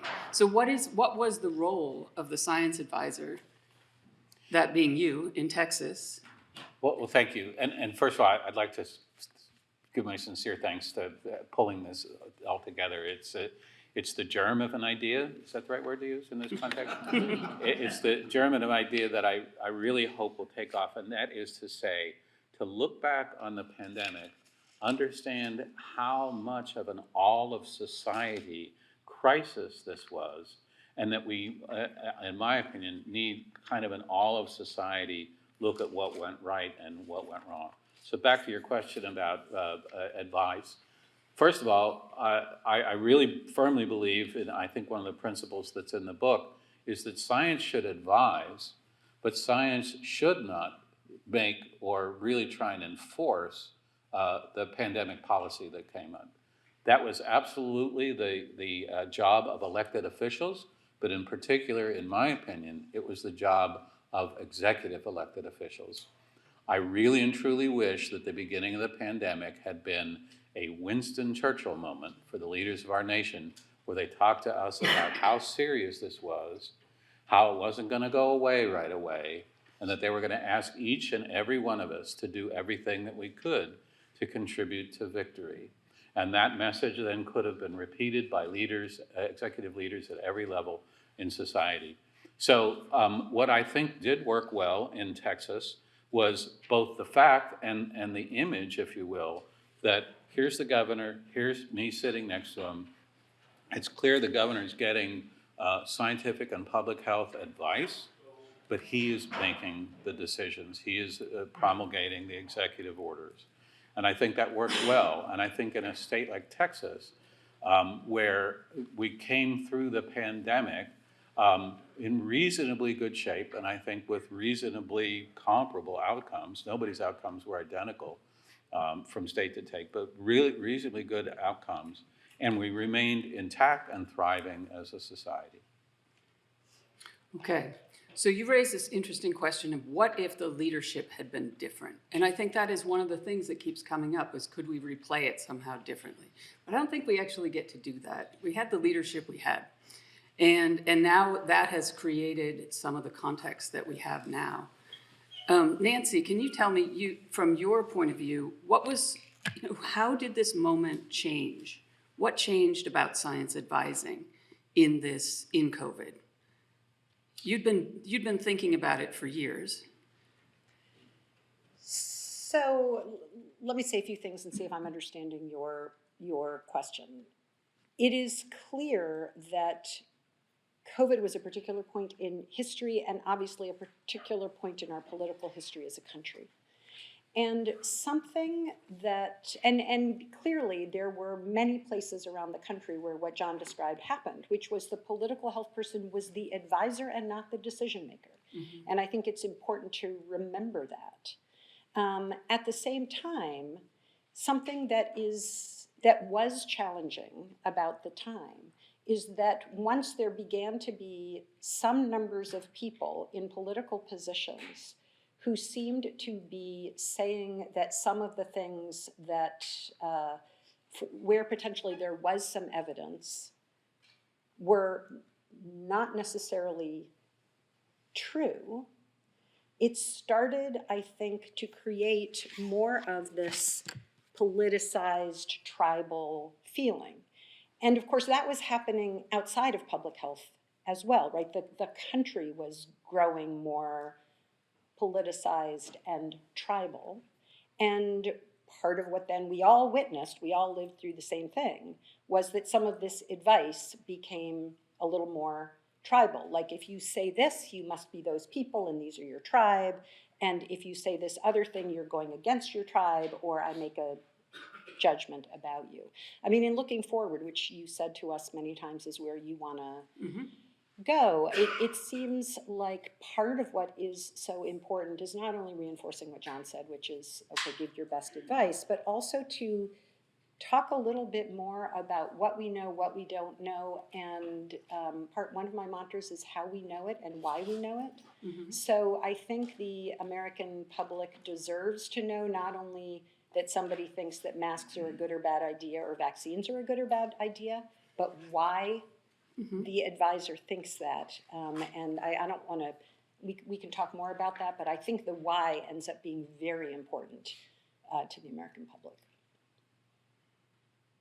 So what about when things are very uncertain? How do you deal with that? Emily, do you want to talk about uncertainty? Yeah, we are not historically great at communicating uncertainty nor understanding uncertainty. Scientists certainly, my favorite response to everything as an epidemiologist is it depends. And so that's how I communicate when anybody comes to me asking for guidance, asking for my expertise. It depends. Let's talk about it. What does the situation warrant? And so we try to communicate that during the pandemic. We tried to communicate that to elected officials, to other advisors, to different agencies. And I think it was something we could do better because clearly it didn't kind of go all the way through. Especially I like the 6 foot rule wasn't from the scientist's perspective. It's like, well, 6 feet, that's based on this kind of data, but it's a distribution around the 6 foot, and obviously there's not like a wall that runs, but it got translated into policy as 6 feet or in the grave. So there was some miscommunication from the mouth of the scientists to the ears of the American public. And I think that we need to do better about communicating that. I think there's also a need for us to work on educating people about uncertainty and what that means and what it means to them. Risk assessment. I have to assess my risk of COVID or my risk of whatever it is individually, for myself and my family, and everybody else here has to assess their own individual level risk, their own community level risk. But it's hard to know how to do that. And sometimes we think of things, well, oh, you know, it's just COVID, it's like the flu, I get that every year and I'm fine. For me, a healthy individual, but for somebody who has an immune disorder, and we have an exceptionally large number of people in this country that have immune disorders, just the flu is not just the flu to them, right? So it's the risk benefit analysis for individuals and that communication of there is uncertainty is something that we as a community need to do better, but I think was there. It was part of the discussions. It just didn't trickle out as well as we needed it to. I think one of the things that's happening in these conversations is that there is like, what was the intention and what happened? And there were really good intentions. I don't think anyone, even people offering ill-conceived advice, came at it from good intentions. And I guess the question is, in a real sort of pressure cooker situation, how does science advice separate the intentions of the person with what the community is hearing? And Roger, this is something you've spent many years thinking about. Yeah, starting the spring of 2020, I led a NSF-sponsored project looking at science advice in the pandemic across about 10 plus or minus countries: Philippines, Netherlands, Italy, US, Hong Kong, North Carolina, and others. And one of the things that we found is we often talk about experts and scientists kind of in a disembodied way. Expertise is mediated through institutions. And if there's one overarching lesson, I guess, to take from our project, is that we haven't done a good enough job institutionalizing mechanisms of expertise. We heard from Francis there's a lot of ad hoc advice going on. Whatever the coronavirus task force was, it was not an institution of expert advice. I thought when the Biden administration came in, they would correct that right away. Early on in the pandemic, there was an effort to organize through the Office of Science and Technology Policy and the National Academy of Sciences, a very high-level body to answer questions. And they put out, I think, 8 memos on short order, and then they disbanded and went away. I asked Kelvin Drogemeyer, who's the science advisor to President Trump, about this, and I didn't really get a good answer. But if we were to have another pandemic tomorrow, we have the same problem. And it's not because the experts are always correct or have the right answer, but it gives you kind of a touchstone, a starting point, where then Texas can go and evaluate their advice. The last thing I'll say, it's really important to distinguish between science advice and policy advice. Mm-hmm. If you want to know, well, what does the literature say on the 6-foot distancing? You can get a tight group of disciplinary experts and survey the literature. If you say, well, what are the trade-offs in shutting down schools? Well, you need education advice, economics advice, civil society advice, maybe religious advice, along with science advice. And so when we institutionalize advisory mechanisms, we have to be really clear. Are they going to whisper in the ear of the governor? Here's your options, and here's what you can do. Or are they there to answer just an empirical question? How many cases are there, for example? And do you see that as being rooted more in institutions? It's absolutely rooted in institutions. So after George W. Bush came back from his beach vacation and was all excited about pandemics, there was not an effort to build into the framework a mechanism for expert advice. Mm-hmm. And that didn't happen under Obama either, and it still hasn't happened. Experts are really inconvenient because they will give policy options if it's a policy advisory body that some people will agree with and others won't.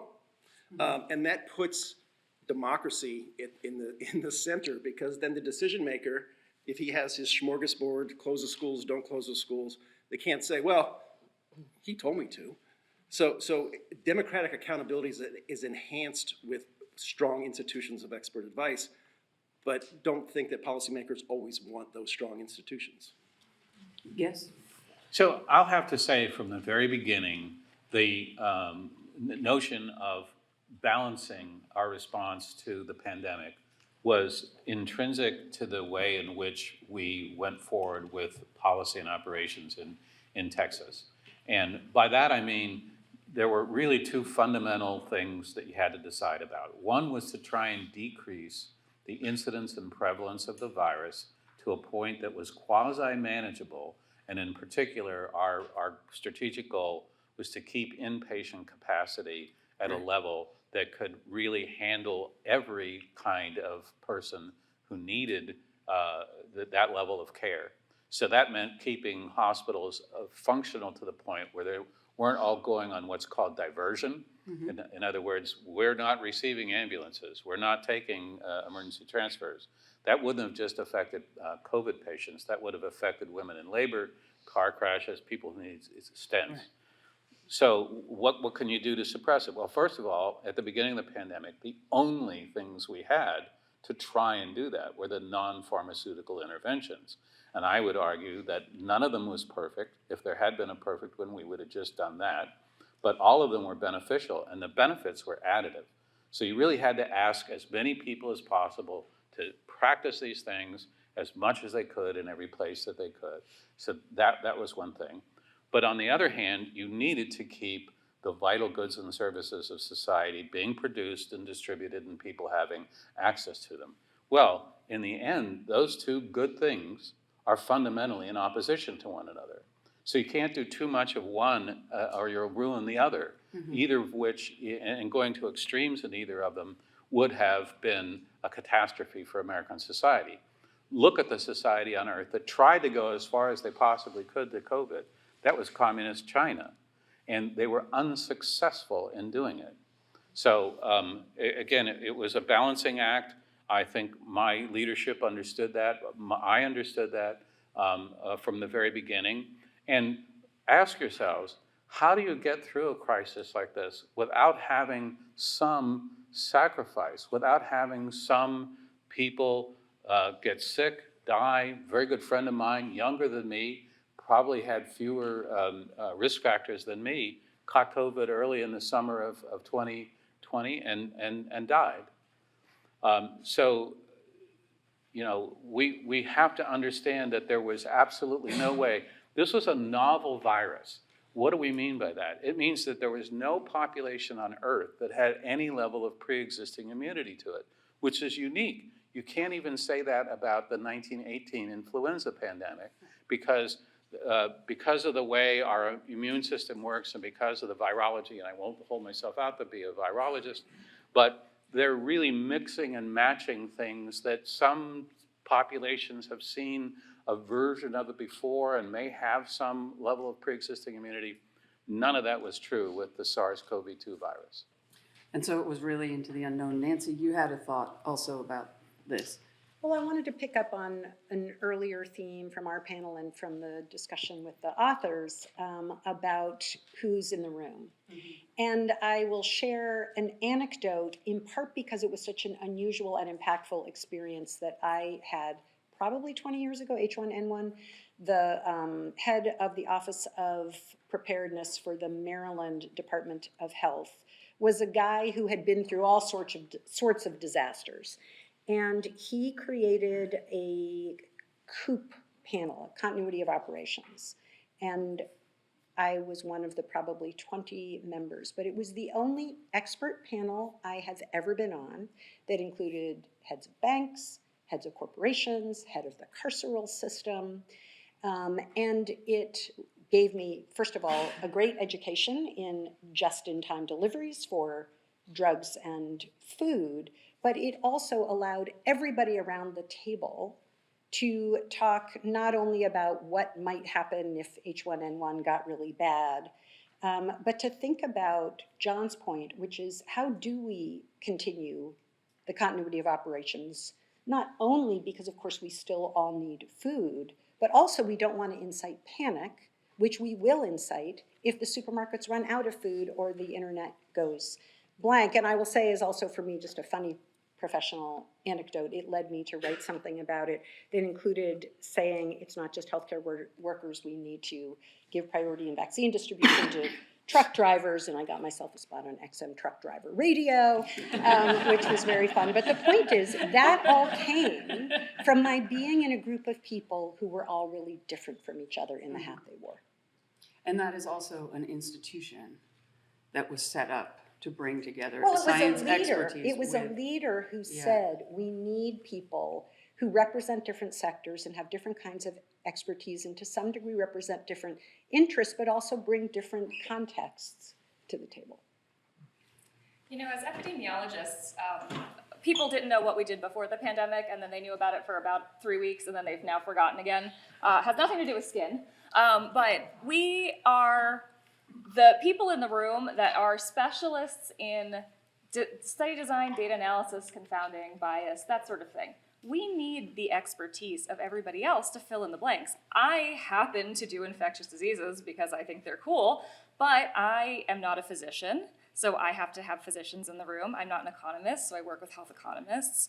So epidemiologists, we are kind of the spider that sits in the web and helps bring together a lot of the data, but we have to have those conversations just by virtue of our career and what we do. We have to have those conversations with the experts. And that's part of my favorite part of my job, is getting to talk to all these different people. I talk to ethicists, I talk to political scientists, infrequently, actually. I don't usually have much need to talk to them, sorry. Maybe this will change that.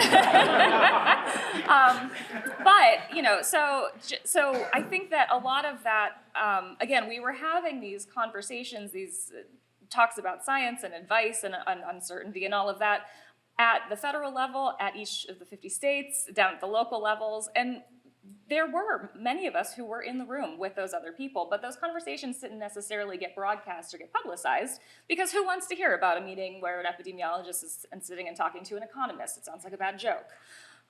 So I think that, to Nancy's point, is that we do, I think more than people realized, have those conversations, take into consideration the consequences and the challenges, right? We knew school closures were going to be really hard on kids, on their families. I can't even imagine being a parent during the pandemic and having to homeschool your kids while you're trying to work and you're trying, right? Like, bless you all for doing that. We knew and we recognized that, but on the other hand, how do we stop people from dying with a novel virus when we don't have a vaccine yet? What do we do, and how do we balance that, and what's the cost of the human life? And the people who are in those schools, the janitors who work in those schools who are essential, right? The teacher who has an autoimmune disease. So I think it is something that we do consider as scientists, as certainly epidemiologists. And I think going forward, maybe this is something that, again, how do we make those institutions of that expertise so we can say, we do have an epidemiologist, we do have an economist, we do have a social scientist, right? To make sure that people are aware that these conversations are happening, because they are at a lot of different levels. So I want to sort of move into a little slightly different version of this. One of the things that the authors brought up is the need for sort of checks and balances on scientific advice, that it shouldn't happen in a vacuum. And that also creates an atmosphere where there maybe isn't so much room for a politician to say, well, we're following the science, and kind of pass the buck to the scientists. So I want to talk about what those things are in the aim of talking about what the institutions are that need to be built for giving this kind of scientific advice.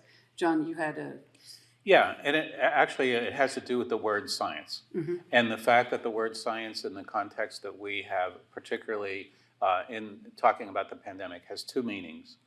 There's the content of scientific knowledge, which is the data, the theorems, that hard science, if you will.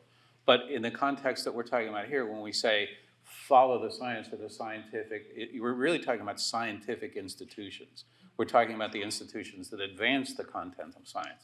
And just like every other human institution that I know of, there's a set of institutional priorities that are not necessarily directly related to the content of science itself.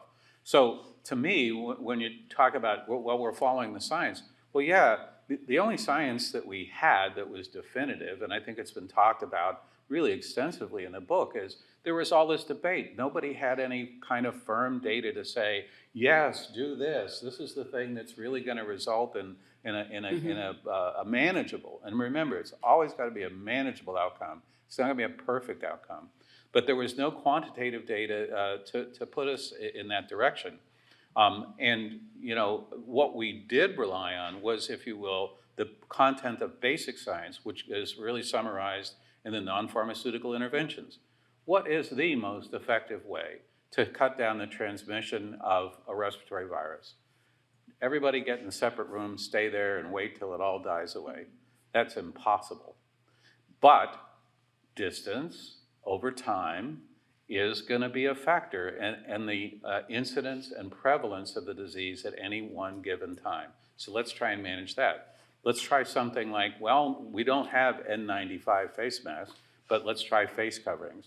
It doesn't have to catch the virus, it just has to catch the I droplets. want to move towards talking about what happened and kind of that, and into like how do you institutionalize a recognition of these different inputs from science, for example, basic science, as you say, and applied. Right. So I think that goes to what I would consider to be the second principle of crisis communication. The role of the scientists, if you will, the public health people, should have been to go to the science and say, here's what we know, here's what we don't know. And by the way, as time goes by, we're going to learn more. And when we learn more, what we ask you to do, what we recommend that you do, may change. And that's a sign of strength and not of weakness. Mm-hmm. And so that message was never, in my opinion, out there. And because of that, when new information came forward and the recommendations changed, that was criticized as proof that the people who were giving the advice didn't know what they were talking about. So let's talk a little bit more about that. So checks and balances, within that is people presenting, the science advisors being sure that in public and science communication, that they are communicating uncertainty and that they're always talking about the uncertainty, so that leaves room for advice and for updating the advice. So what are some of the other things that can be, what are some other checks and balances on the science advice? Yeah, one of the things we saw during the pandemic was the real rise of what we've called shadow science advice. So these are experts who self-organize outside of formal government structures to counter sometimes either government policy or government science advice. Great example is in the United Kingdom. And to their credit, they had a standing group called SAGE, which is a great acronym, Science Advisory Group for Emergencies. They did a great job on the Icelandic volcano, not so great on COVID. The parliamentary inquiry into science advice in the UK found that they didn't follow their own mandate. Their mandate says you're going to have expertise in public health, economics, education, so on, around the table, as you say. They didn't do that. They focused on public health. When they were asked about that, they said, well, we have a treasury, Her Majesty's Treasury. They do economics. Shadow science advice, Great Barrington Declaration, saw it in Sweden, saw it in Italy. In the UK, a group was organized called Independent SAGE. So they appropriated the name of the official government body. And as you might expect, even members of parliament were confused. Which one is the government? Which one's not the government? And what this does is it allows people to go expert shopping based on their politics or whatever they happen to want. And again, the fact that there's a lot of dissension among experts should tell you that your expert advisory process isn't a big enough tent. Uncertainty, ignorance, and disagreement, that's useful information to decision makers. Mm-hmm. And so if people don't agree, get them around the table.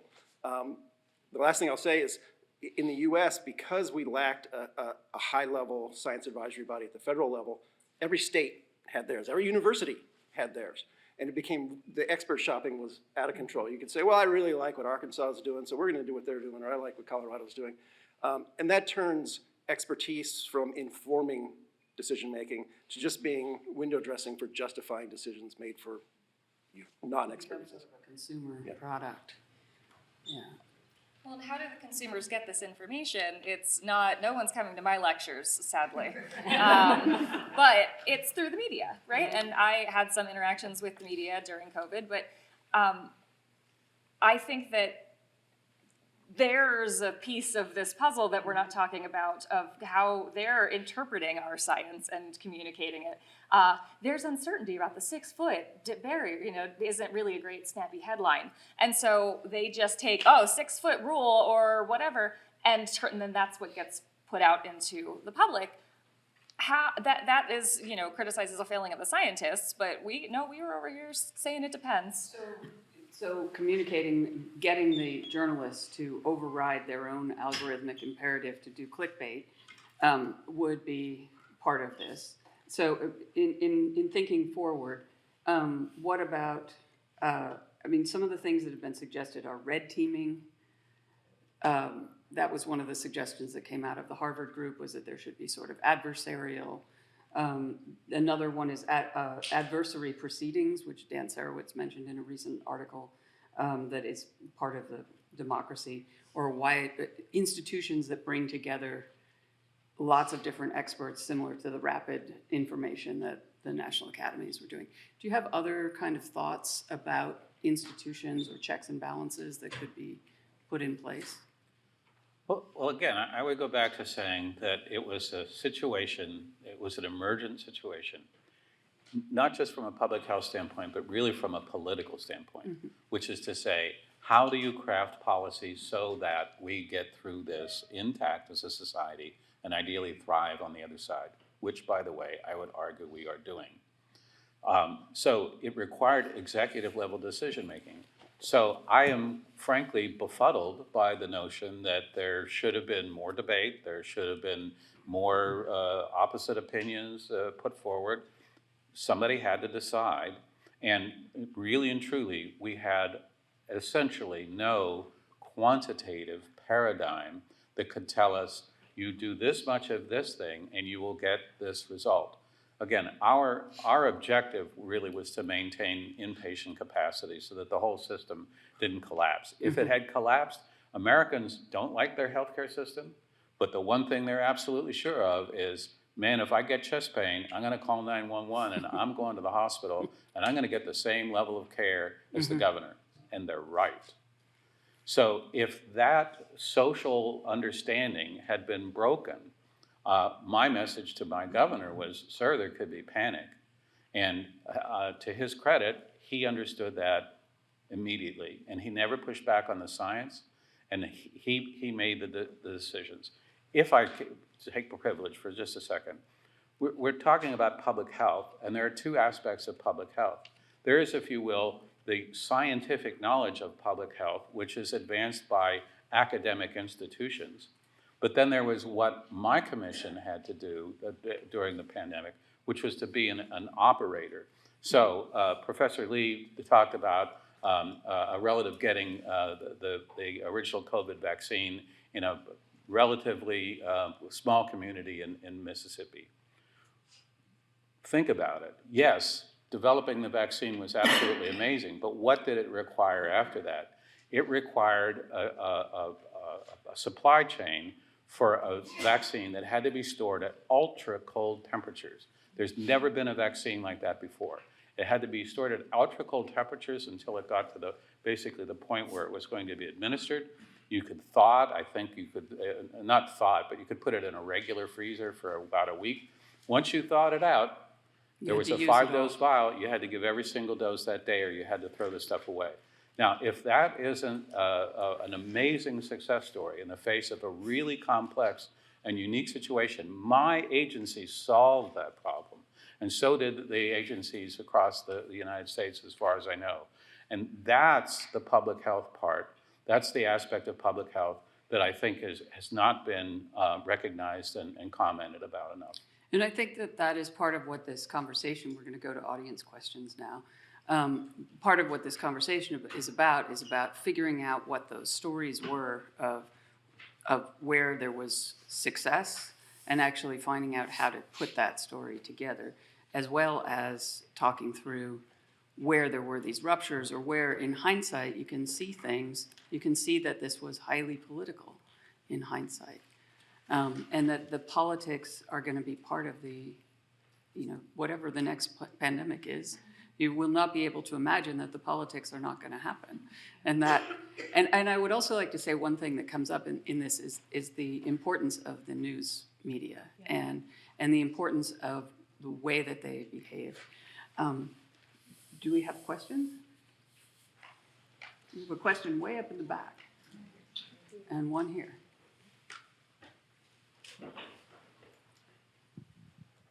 Hi, yeah, thank you so much. This has been wonderful. I'm a general pediatrician, and one of the things we haven't spent a lot of time talking about was, rather than the policies or the science behind them, the messaging. And one of the things that tripped up some general pediatricians was the name of the COVID vaccine.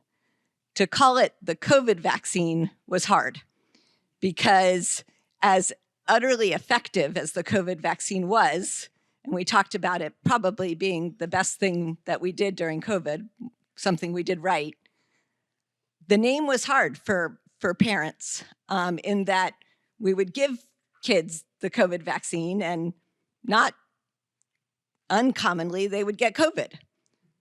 They wouldn't die. They wouldn't get long COVID.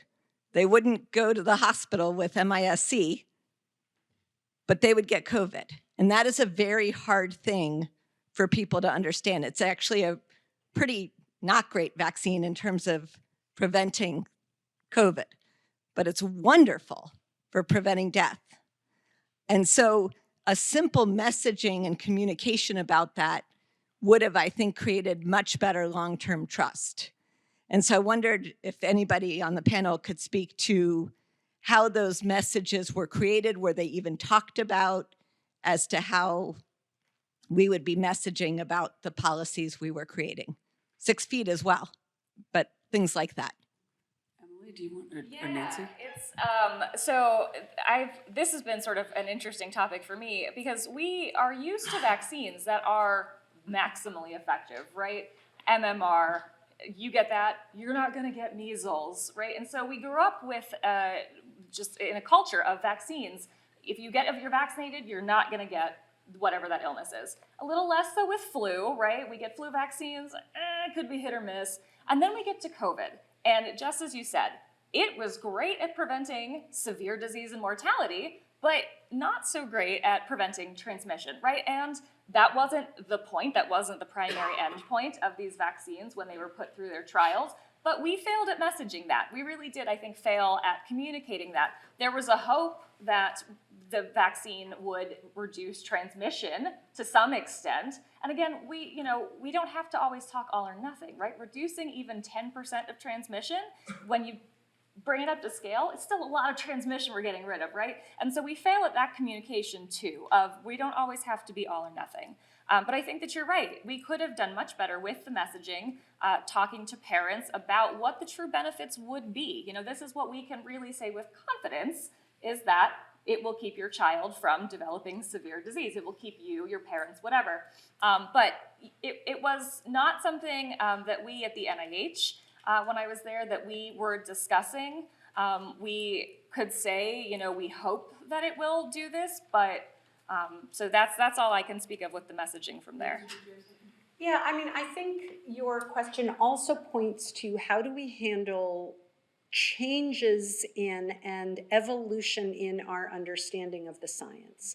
And we all know this happened so quickly, and everybody has said it was miraculous. This was science, right? This is unbelievable. And because obviously there's an emergency, it has to get out to the people quickly. Nobody knows yet what the long-term impacts are. Nobody knows yet what the impact is on long COVID. There was not even that much awareness of long COVID. And this whole idea of, does it prevent transmission? Well, really early on, like very, very immediately, sort of, yeah. And the trials could show that. And so blame anybody for communicating that? I don't think so. And then it's only over time. So there are two thoughts I have then with that background. The first is, how do we communicate that information changes? I actually don't think it's as hard as we make it out to be. And we're humans and we're used to information changing, and that happens all the time in our lives. But it gets to and we can talk about it, but I think we all know that there are ways to communicate that information changes as we have more experience with something and we learn more what the 6-month, 8-month, 12-month impact of something is.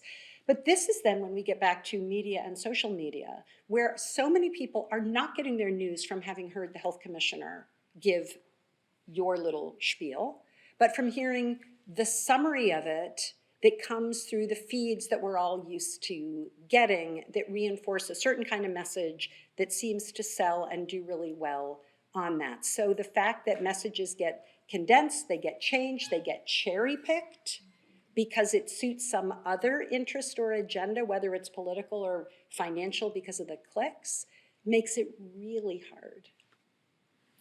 And the notion that it wasn't branded well is new to me. I hadn't thought of that. So from a practicing pediatrician, I really appreciate it. But I think it does go back to, again, some principles of crisis communication. And crisis communication is a discipline in itself. I talked a little bit about as you learn new things, your advice is going to change. It's a sign of strength and not of weakness. The other thing that you do is you have to give people something to do to protect themselves and the ones they love, and you have to explain as best you can how practicing those things are beneficial and how not practicing them creates a risk and what that risk is. But what would have worked is if we had had leadership that really said, here's what we're going to do. Here are the principles of crisis communication. And as we go through this, we're going to practice those. One of the things, again, this was a 2-year emergency. I mean, it was an emergency during the entire emergency phase of the pandemic. We haven't had anything quite like that before. And even if we want to go back and compare it to the 1918 influenza pandemic, for example, the world in 1918 was completely different than it is today. Among other things, if back in the day in 1918, if you could stay home and somebody could hydrate you, keep you clean, and give you nourishment, you were better off than if you went to a hospital, because the hospital had nothing more to offer you than that, and in fact, might actually confine you in a super spreader event. So, you know, again, it's, to me, it was about communication. It was about leaders setting expectations, and then I think the media would have been more tractable if that had happened. And of course, when we say media, we're not just talking about the New York Times and the Wall Street Journal. We're talking about every communication platform that's out there now, and everybody has access to it. Yeah, I want to go on to and I think this also speaks to this way that trust was created and trust was sort of broken within, you know, you can bank trust, you build it and you build it and you build it, and then there are moments when it kind of shears off amongst the public. There was another question here.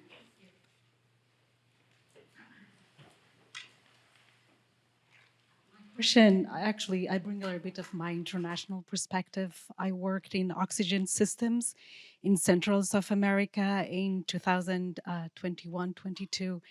And then I was hired late USAID for Angola, where I worked for over 1.5 years as the COVID coordinator, working with the Minister of Health for the implementation of the COVID vaccine into the national vaccination system. My question is mostly about institutional priorities, because even though I work with other agencies, UNICEF, WHO, working in Angola for over 1 year, at the end, when we had the strategy, we just heard from the Minister of Health, no thank you, because we have other opportunities. Even though we are aware that COVID was very democratic virus in the sense that was borderless, affected every single country in the world, affected every class, every individual, but still we have these institutional priorities, and then how we can work around as public health workers when we are aware of the facts that the virus has. So that is my question, how we can work around institutional priorities. Thank you. How do you work around institutional priorities? Roger, you want to take a shot at that? Is that something you think about? Yeah, in our project, and I don't know if this will get to exactly what you're asking, we tried to get a WHO case study for expertise inside the organization, inside WHO, and also provide it to countries around the world. We didn't get that case study, which itself was interesting. But for me, your question is a research project. I mean, why we haven't had a 9/11 style commission on what have we done well in COVID, what did we not do well, what steps do we need to take before the next pandemic at the international level, at the national level, at the state level? To me, it's baffling. And so it's a great question, and I don't know that anybody knows the answers to it because we haven't asked the question. Do we have another question? Good one in the middle. Great. Thanks so much. Is this working? Great. I'm sorry, Hi. this is going to be our, do we have time for two more questions or one more? Great. Hi, Tom Inglesby from Hopkins School of Public Health. Thank you for this discussion. I think it's been very useful to hear it. I just wanted to speak up in favor of a lot of the scientific decision-making that did go on during COVID.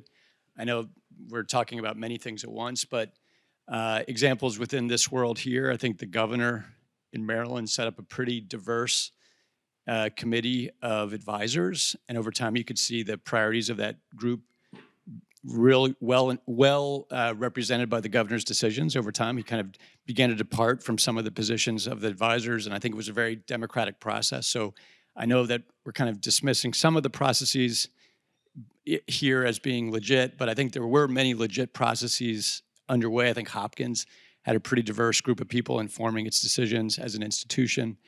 And I do agree with comments made earlier that public health was often saddled with decisions that were really decisions that political leaders should have been making.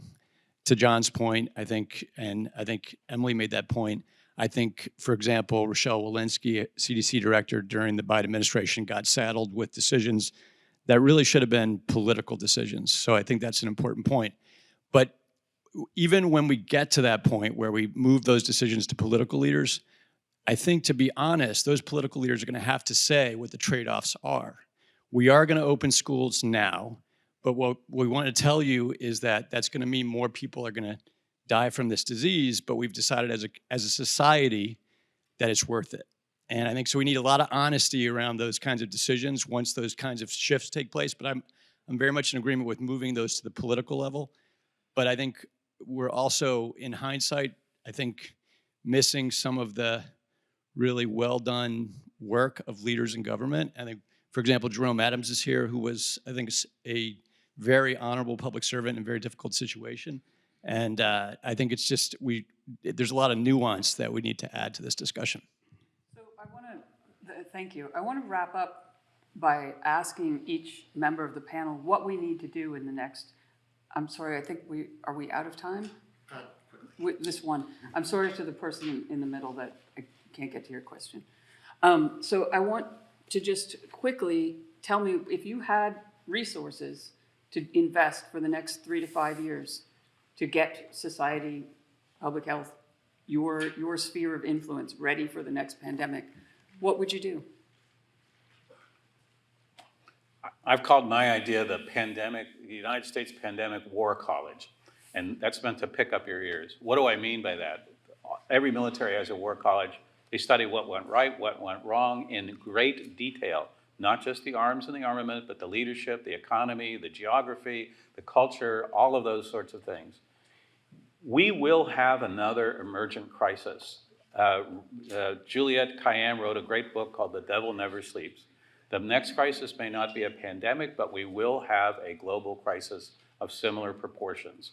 We need to have a broad discussion with academia, with public health, with the media, with elected leaders and their staff, big pharma, you name it, get everybody in the room. Just like the idea we're talking about here, everybody teaches and everybody learns. And through that experience, they will learn to have confidence in one another, and that confidence leads to trust, and trust is the magic bullet in getting things done effectively. Fabulous. I think that we need to work on improving risk at communication and uncertainty. We need to make sure that scientists are better at communicating it, that media and policymakers are better at interpreting it, and that the American public is better at understanding it. Because with that, we can start having these open and honest dialogues that people can contribute to meaningfully at all levels, which is, something that, as has been discussed today, could have been done better. I would like to know what investing in uncertainty training is like. Do we all do like trust falls?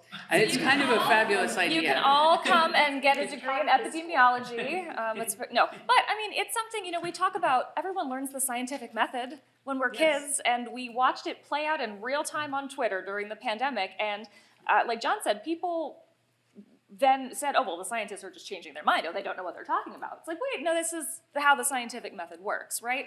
We start training kids in school about this, and then it just goes away. And people who go off to do all journalists and, all sorts of authors, whatever, all sorts of other things, they don't have need for that anymore. And I think that that's not true. Everybody needs to know how to assess risk and interpret risk and talk about it. And so I think that there's a lot that can be done at an educational level, at a media, comms level, and at a science communication level, and a community engagement level. Yeah, I would say the two policy areas where we have the most robustly developed institutions of expertise are economics and defense. And you might say, well, what about the Bureau of Labor Statistics or National Intelligence? I mean, we compromise those at some risk. We do that because economics and defense are so important. And I think we've learned pandemics are important, and there's probably other areas also. So I would spend some time thinking, what would it take to institutionalize mechanisms of expertise to advise decision makers in the public in an emergency situation while we don't have an emergency? Because once the emergency starts, It's too late. you're building the plane while you're flying it, and that never will work. Like there's been discussions about like an Office of Biosecurity, DNI, sort of. Nancy. So I will echo a few themes, and I want to say a couple things, but I'm going to go from maybe more realistic to more lofty. For the realistic, I think actually public health must do what I think it does, which is remain committed to and be grounded in good science with all of the things that people have said. Be trained, plug for the Bloomberg School of Public Health, lots of classes in risk communication and what it means to communicate risk and uncertainty to the public. But for sure, to train people to do that, to communicate uncertainty, to communicate how confident we are, what we know, and why we know it, and for sure the distinction between facts and values that become intertwined when we give advice in shorthanding. But I then want to go to something which is going to sound silly, but I want a lot of great national movements and corporate sponsors to really make cool science fairs. And in the same way that we have like a Broadway show of Aquila and the Bee, I want like Aquila and the Science Fair.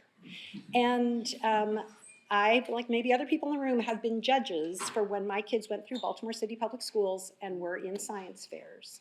And part of what is so amazing about watching these kids figure out whether rock music makes their plants grow is that they have to learn not only how to frame a question, but what data will show whether or not something is true and how much replication you need and how you know what you know and where there's uncertainty. And that basic literacy, I think, is remarkable. It will serve people for their whole lives to have that basic literacy. I think you've got a wide variety of alternative strategies, all of which could probably be done. Thank you very much to the panelists, and thank you to the audience for your questions. Thank you, and thank you to Lisa. Wonderful. We're going to move to the last panel here. We're running a little behind, so we're going to kind of keep things moving. And then I just want to remind everyone at the end, we will have a brief reception, and I look forward to having more conversations.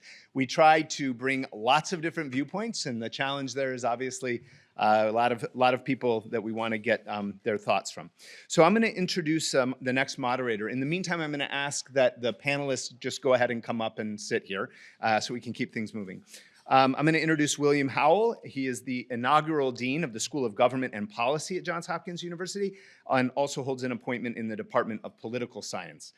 Before coming to Hopkins, he was a faculty member at the Harris School of Public Policy and the Department of Political Science at the University of Chicago. He's written widely on separation of powers issues in American political institutions, especially the presidency. His research focuses on the separation of powers issues, the institutional foundations of effective government, and emergent threats to democracy. He has a recent book with Terry Moe, The Trajectory of Power, The Rise of the Strongman Presidency, which is publishing this year. And I look forward to this panel. So thank you so much, Dr. Powell. Let's get right after it. Briefly, I'm going to go through you guys quickly. It's an impressive group. Mahmoud Farouk, the Associate Director of the Consortium for Science, Policy, and Outcomes and a clinical professor in the School for the Future of Innovation and Society at Arizona State. Thank you. Amita Gupta, who is the Florence Sabin Professor of Infectious Diseases and Director of the Division of Infectious Diseases at the Johns Hopkins School of Medicine. Lots of other titles, lots of other activity as well. Philip Wallach from AEI, a senior scholar who's done a lot of important writing about American politics, American political institutions, with a terrific book out on Congress. And Steve Tellis, my colleague at the brand new School of Government and Policy, who's written, he's a distinguished political scientist who's written about all manner of important topics involving American politics. And we're going to talk about those decision makers here and convince you that you need some political scientists in your orbit. Okay, one of my best friends is actually Nope, a you've said it. scientist, so I'm so sorry. Because we want to bring in this larger universe of decision makers. Thank you to Hopkins. Thank you to AEI. Thank you to Stephen and Francis for jumpstarting this really important conversation that we need to be having with this really important book. And to get us going and thinking about governance more broadly, we need to recognize, and I think it's been a theme that's been going through the conversations that we've had up until now, that the transmission of the science to the decision makers is not straightforward, even if the science were settled. Because even when the science is settled and you have clarity, the science may point towards certain interventions that have just different impacts for different populations. And how do you weigh them, right? That is a political question. Like, whose lives do you value? It then is a question, moreover, when you think about the things that you count, which is about the lives, as opposed to the other things that you don't count or that we don't know about, which is about mental health or about learning loss. And how do we think about those things as inputs to a decision-making process?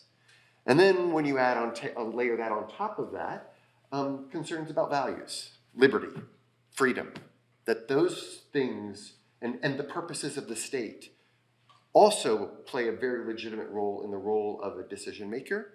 And we're suddenly in a really contested space. And that's before without even admitting all of the uncertainty and conflicting evidence about the science. And so I'm hoping over the course of our conversation, we can kind of start local and broaden it out and think about how these things come into play and make sense of what they mean in crisis decision making. But let's start local. And if I could start, Amita, with you, locally. Locally. Yeah, Okay. to talk about, Yes. because you were on the scene dealing with a very troubled and very difficult set of circumstances. And can you talk to us about them? Sure, yeah, I mean, so I think similar to what Jed was mentioning, being in January with the first cases, come March, I was on the wards and starting to see the cases here at Johns Hopkins. And I will never forget, I was basically, the hospital was full or getting full, and I walked around and I was the only physician allowed to see the patients. We wouldn't allow the residents because we were worried about keeping the workforce healthy. The nurses would very minimally, because there was a lot of, they were critical too, because we worked as a team. We'd have like the nurse and the physician to go into the room, but there was no family members. Patients were very isolated. There was a lot of fear. In fact, even physicians were sort of putting in the oven. They would go undress as soon as they left the hospital or put their clothes and sort of disinfect. There was all sorts of sort of fear around taking care of patients. But I just remember one of the things, and I think part of what I wanted to comment on the book was sort of end the Great Barrington Declaration was this sort of, at the time when we first started, we didn't know really anything about this virus. And we already heard this was a very unique new virus. It ended up being highly mutable. We didn't have immunity. It was also something we didn't have any treatments or vaccine for. And it ended up with, we didn't even know how it was really being transmitted when it first started. So we were like getting confused messages around masking. In the hospital, though, we were very clear. We needed to be fully masked. We carried little bags. We put the mask in the bag. We, disinfected our phones. We left everything outside. We were so fearful of contagion. But we were going through as we could to take care of the patients. And one of the most important things was to really recognize that each person needed support. And so the first beginning part from my vantage point was, what can I do as a physician? My job is to be part of the listening and be the supporter. And so that was what I brought to the table. I also, when I went around the wards, I very quickly realized these were people between their 30s, 40s, 50s, 60s, 70s, and I did the median age calculation. I saw 69% of the patients I was taking care of were overweight or obese. And I also saw that 55% of them were of low-income communities, often workers who were working locally because they had to. And so I quickly was doing epidemiology as I was going on the wards. So I'm saying all of this is to say I didn't know what was causing it. I was my own self fearful, but I knew I had a job. And I was there to support sort of the people who were being impacted. So that was the beginning. And when I recall hearing the messages on the TV and on the radio and us talking with each other and with the residents, we were very much discussing the uncertainty and what we did and didn't know. And that was a daily process. We were also getting messages, my colleagues who were sort of running the command central of the hospital, they were doing daily updates and giving us messaging on what we knew and didn't know. So this is all to say that I think we had an incredible process because we didn't know anything and we were trying to learn every single day. And our job was to take in that information and know it could change tomorrow. Unbelievable uncertainty. Real commitment and sacrifice locally, an effort to attend to a lot of fear and a lot of loss locally, yeah? There's also been a recognition that there was distrust of decision-making beforehand, and that distrust, if anything, has gotten worse in the aftermath. And there's a concern now, a shared concern, about our ability to meet the next pandemic in the face of that profound distrust. And so Mahmoud, help us begin to peel that back. We have this testimonial in place, and then we have a public that is looking critically upon, significant portions of the public, on the value of expertise, on the kinds of recommendations that come from public health communities. How do we begin to make sense of it? So, first of all, thank you for giving the public a seat at this table, because so far it was somebody who would be communicated to, but not asked anything of. So I think that's a missed opportunity.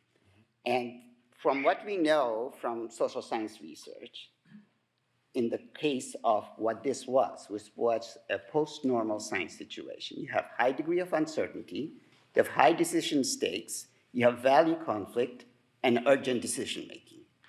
So in that respect, this was a predictable failure because we know what is required in those situations is the social assessment at the same time as the scientific and technical assessment. And we have no mechanisms to do that.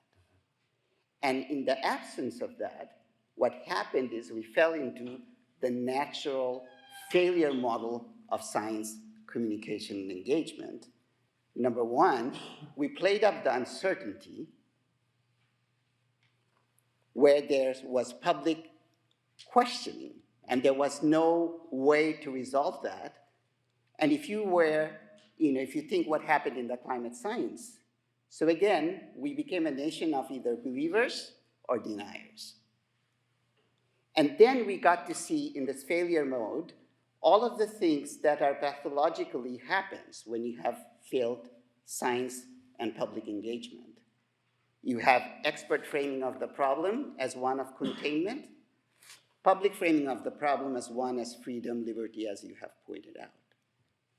But there was no way to exchange that information, that how they were seeing the problem, because there was nothing asked of them, and there was no mechanisms to engage with them, to extract from them what is that they were actually concerned about, because it was very different from what the experts were being concerned about. So this disconnect led to all of these predictable failure that we see in science and society engagement in different areas that then played out in real time at a large national scale.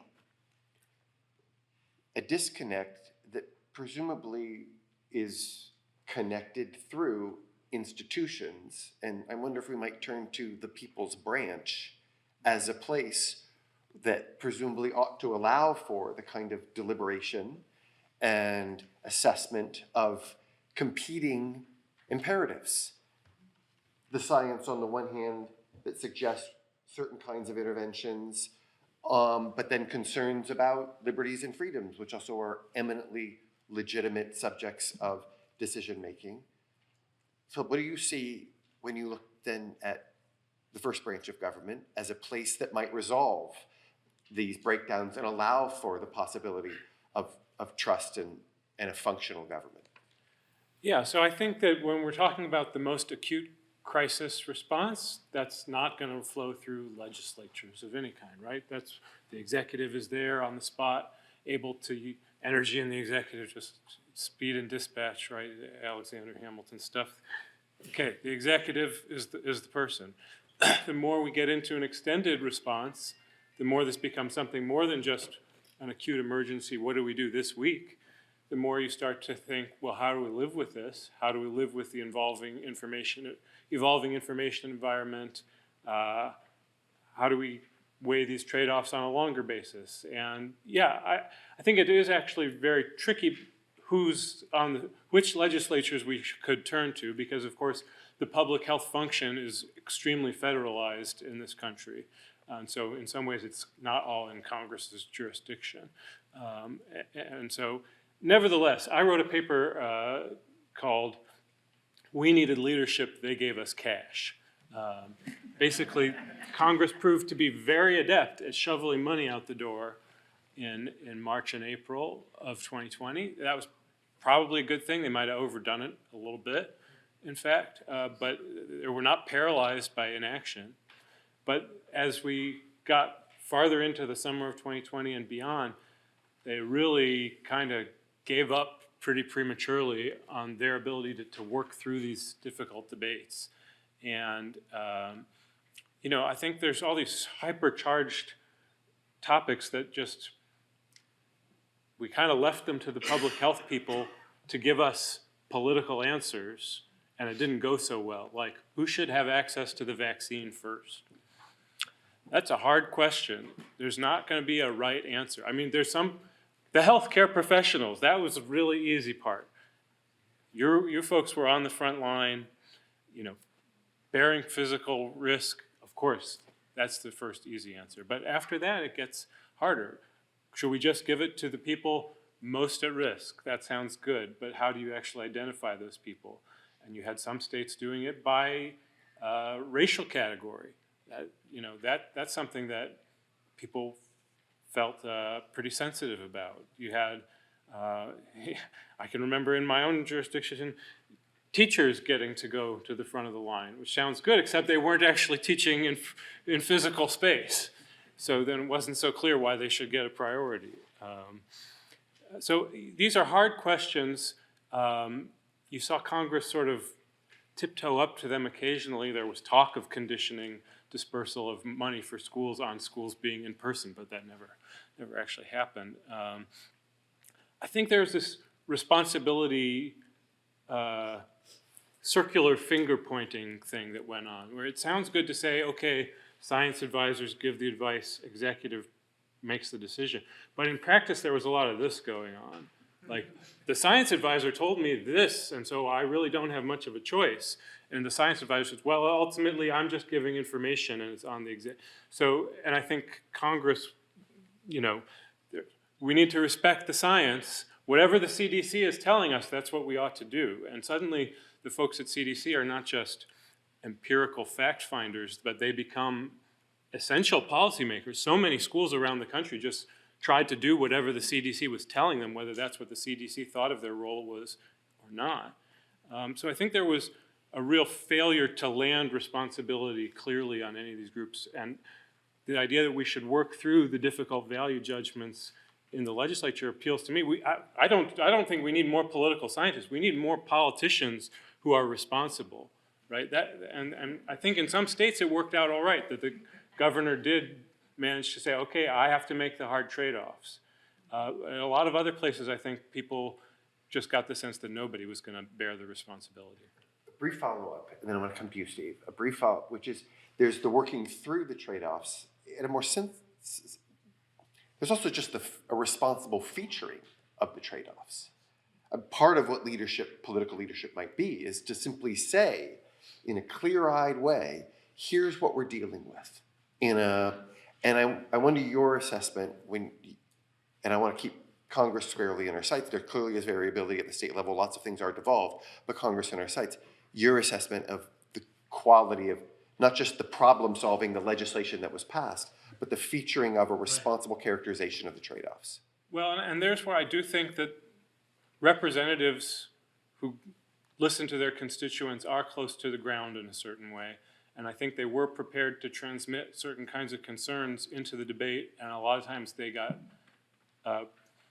they got pushed back as ignoramuses because what they were bringing into the discussion wasn't a scientific value, or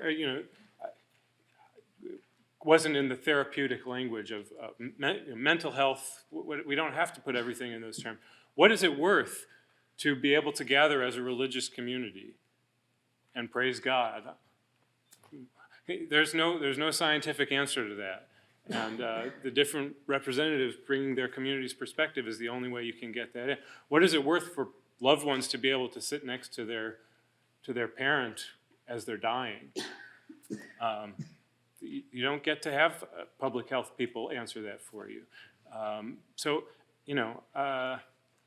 I think actually politicians do listen to people, and the magnitude of emotion registers on them in a way that is meaningful, that we ought to respect.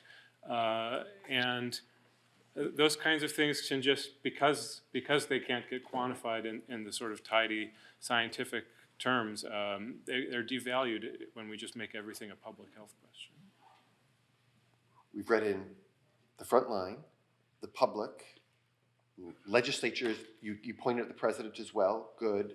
A feature of our politics, though, are organized interests and interest groups and stakeholders. And Steve, like teachers' unions, yeah?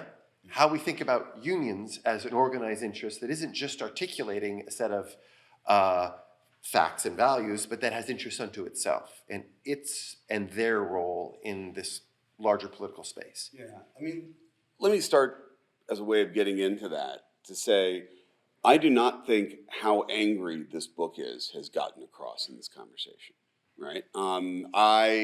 This is a very angry book, and it's legitimately angry. Right? When we think about, and again, I think there's been a lot so far of trying to downplay just how crazy this entire society went for a particular period of time. And I remember sharing emails with Francis back and forth at the beginning of this thing, right? Where it felt like we were in like some environment where we couldn't share the fact that we thought everybody else was going crazy. We could only sort of share it with each other because we trusted each other, right? That's crazy, right? That people, tenured professors like us, felt that way, right? And that was part of the politics, in some ways, of the organized interest of our expert communities, right? That we actually couldn't, at the moment when we still could have made different decisions, right? That these things didn't happen, right? We were worried that people would think we were crazy, right? And again, I should just express as a way to get into this that I'm ashamed that I did not protest us closing, right? Johns Hopkins closing well past where I think in retrospect we should have, right? That is a shame that I'm gonna have to bear, that I didn't write the kind of things that Francis and I were writing at the time, is a shame that I'm gonna have to bear for, would it have mattered? Probably not, right? But one thing I think is important to say is just how minoritarian our response was to COVID, right? When we think about the decisions not to reopen schools for an extraordinary period of time, despite the fact that children had the absolute lowest risk of contracting disease and severity, all of it, right? They should have been the first institution that we opened up, right? And this is where, again, when people keep coming back to the war metaphors, which again should always be the last resort for any Republican form of government, right? There's a weird longing for war, I think, often in some of these expert communities, because it's going to reduce all the complexity of Republican government, and we should always be afraid of that, right? But with schools, what happened was, I actually think that there's some reason to believe that lots of teachers' unions knew they needed to reopen, right?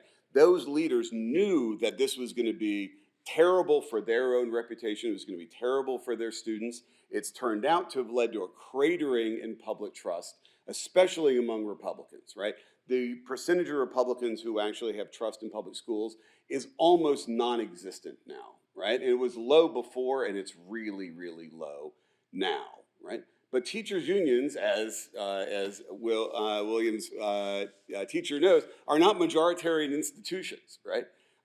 They respond to the most active minority of their members. And here, that was the very small percentage of teachers who really did not want to go back, right? And that was the one thing they were saying to their leaders, right? Is I am judging you 100% by whether you keep schools closed, right? Now, I think that's been, again, bad for public schools, indirectly bad for public teachers' unions, but that really was the politics of why we kept having these people kept thinking the schools are gonna come back, and they didn't.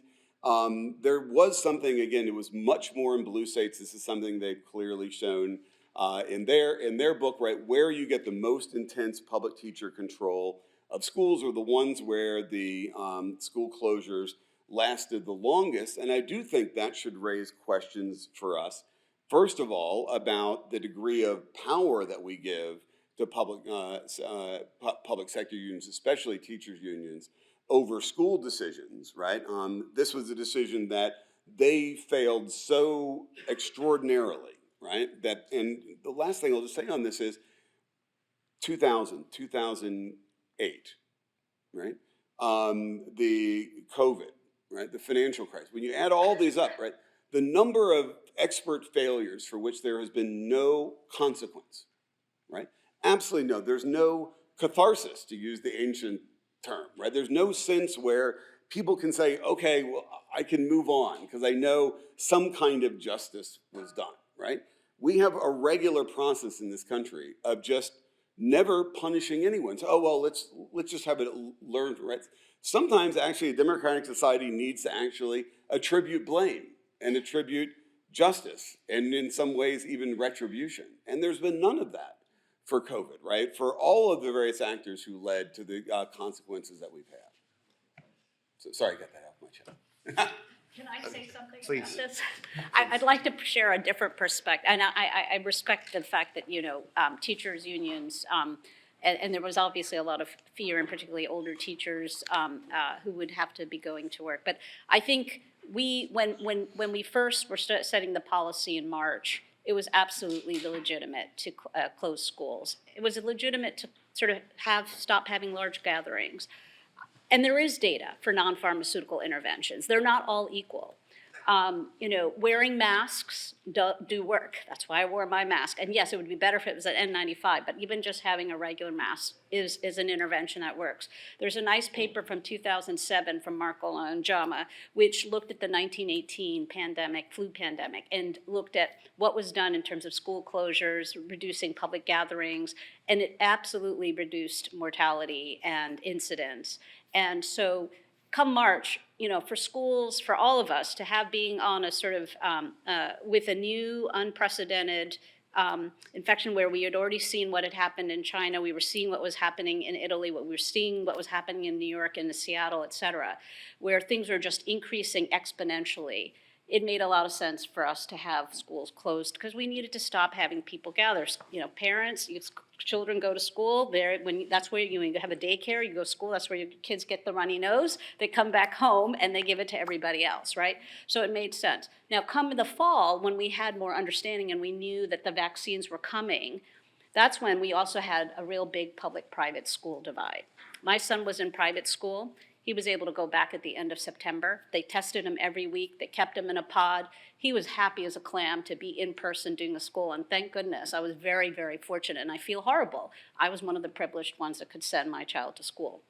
My colleagues who had their children in public school, it essentially was 15 months of not being in school, especially if they were in high school, where they were on Zoom. And that really created a divide. So all of us would say we did probably make a mistake to some extent, and we're willing to own it, that it would have been great to have had the schools reopen come the fall. And then when we were starting to have surges, say, okay, we're gonna close the school for a period of time to kind of break the transmission chain and then have schools resume. We could have used the science and the sort of anticipation of the vaccines, et cetera. So I just wanted to kind of say that I think I was very supportive of the schools closing in March and felt that that was an appropriate action. So also. Right, but the issue is fall, right? I mean, that's the one where I think the biggest disagreements, and that's the entire other year after we knew better. Yeah. Fair enough. So I would also just say, was it really right for the whole country to shut down on March 16th? There were a lot of parts of the country where there really weren't any cases. And they kind of spent their willingness to get people to stay inside during a time when there weren't any cases around. So I think we should be a little more skeptical of that. And then on the school front, it's also, there was such a rigidity in this school closure. Why couldn't the people who wanted to be there, who wanted to bear the risk, including the teachers who wanted to bear the risk, why couldn't they go and use the facilities? Or why couldn't they gather outside? There were plenty of private schools that were having classes in parking garages or out on lawns. But the schools told us, no, where would they go to the bathroom? Or no, we just couldn't deal with the liability. And there was, you know, I guess I'm just, yes, the acute stuff in March and April, it was terrifying, and we're kidding ourselves if we don't remember how scary it was. But it just, extending that attitude out for 15 months, that was really quite an imposition on people's ability to make their own decisions. And there was so much theater involved. Like, I'm sorry, you can say we were giving good public health advice, but then you should have really said, no, closing a beach is not an appropriate thing to do. Closing a playground, putting caution tape up on all the playgrounds is not an appropriate thing to do. Like we knew that pretty early on, but those things persisted.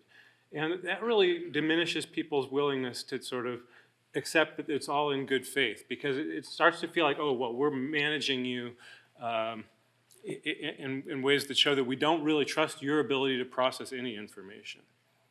But the decision to put up tape or to close beaches, or to keep schools closed, again, comes from decision makers, right? Who are presumably responsive to their constituents, who then are really frustrated about a set of things.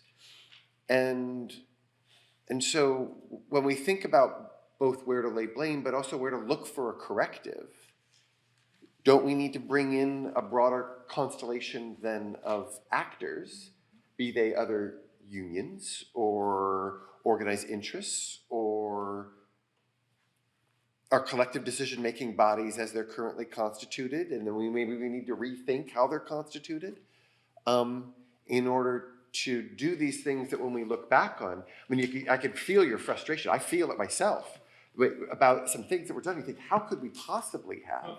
And yet we did all the way through. I think what's most troubling to me is how often people were able to cover themselves with the mantle of science when they were clearly making decisions that were not about science. The slogan that stays with me and I'll be reciting for decades is, bars were open, schools were closed, right? That was the truth where I lived for a long, long time. And why were the bars open? Presumably, the real answer is an interest answer. They're able to advocate for their interests, and the politicians are willing to listen to them in a way that parents of school children were not able to overcome the public teacher unions where I live, right? So, and yet the idea is essential workers are allowed to do their work because science, and this just happens to be how it works out. Sorry, yeah, so I will forever hate the person who is on the spot making these political decisions where I live. But I do think that the science community did not speak up and protect their brand. And they let people cover themselves with this mantle of science in a way that seemed often partisan to me. Mom, you gotta get in this. So, what we are talking about is a failure of representative democracy. But we haven't really talked about deliberative democracy at all. So we can actually make people the decision makers, the people to deliberate about these difficult choices. And by doing that, we make them see each other directly, as opposed to through government or through interest party or other means. So right when COVID was happening, a colleague of mine ran a citizen assembly in Michigan with 30 people. And you had somebody in the first meeting, they're having a discussion about who knows somebody who died in their family. You can predict that the person of color knew 3 or 4 people, where the person who is white doesn't know anybody, right? That was the beginning of a conversation of understanding each other's world. And through this, they met like 6 weeks. And when they came up with whatever proposal about school closure, masking, and vaccination, they have between 75% to 90% agreement when they voted on what they came up with. So what I'm trying to say is that we are, talking about expertise and this top-down and a representative form of governance where people were not actually, had the courage to speak out, but they would have gotten a cover if they had that public value data, at least in some places where we ran these experiments, right? So I think, and what additional benefit it would have brought, developing vaccine was the easiest thing. Getting people vaccinated was the tough part.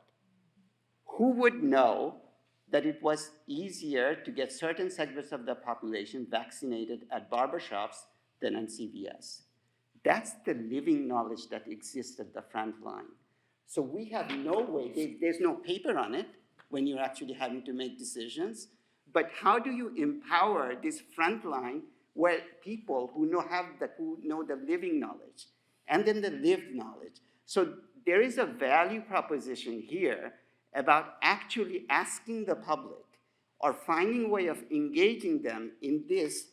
And so, we are in it together, not as us as trying to save them. One last question, then we'll open it up for all of you. And I'd like to come back to you if I could, Amita, which is you led by describing rather vividly what it was like working on the ward. And then we've described a political space, sort of brought it into view, in which there is a mix of failures of leadership. There are people invoking the name of science in ways that are problematic. There's all sorts of contestation. how was that experienced while on the ward? That is, was there a sense that, wait, no, I need to pause what I'm doing here and go hold a press conference in order to correct some wrongs? Or how is that There's understood? several people here in the audience, and we'll hear from them, who really sort of took on the front lines of communicating. And I think we heard how important communication and how we need to do better. I mean, that I think we can all agree. There were failures of communication and communicating uncertainty. But I do feel, it's much easier to critique something that, now we have the lens of retrospective lens. There was a lot that went right.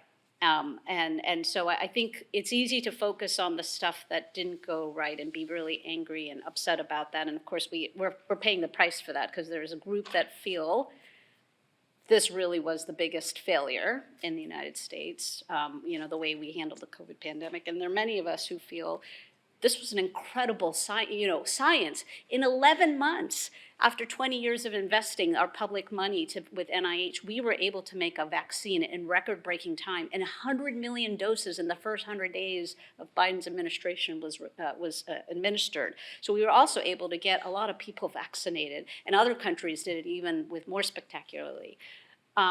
We came up with new therapeutics. We did more trials, more studies, understanding non-pharmaceutical interventions, really working on lots of things that never had happened before, and we had to come together to do that. It was, the public-private partnerships, it was sort of working with different constituents. Sure, we made failures, we made mistakes, and that's what every pandemic is going to have. We are never going to have a perfect pandemic response, because there's going to be new stuff, uncertainty, supply chain issues, manufacturing. I mean, there's all sorts of things that come into it that will make any pandemic a challenge. And we will make mistakes and we will have successes. I mean, I think it's simplistic, but that is the reality. So from my point of view, when I look back at the pandemic, I think of all the amazing things we were able to accomplish. And of course, there were issues of health equity, there were issues of access, there were issues of a huge financial cost to much of the world around schooling. That one I think we got wrong. Like, we should have had schools open sooner. There are things we can learn. But there was a lot that went well, and I just want to not forget that as someone who is able to see, from my vantage point as an infectious diseases person, things that we did right in the pandemic. Steve, you want to jump in before we open it up? No, I'm good. Let's get to the question. Okay, great. Questions? We've got somebody right here.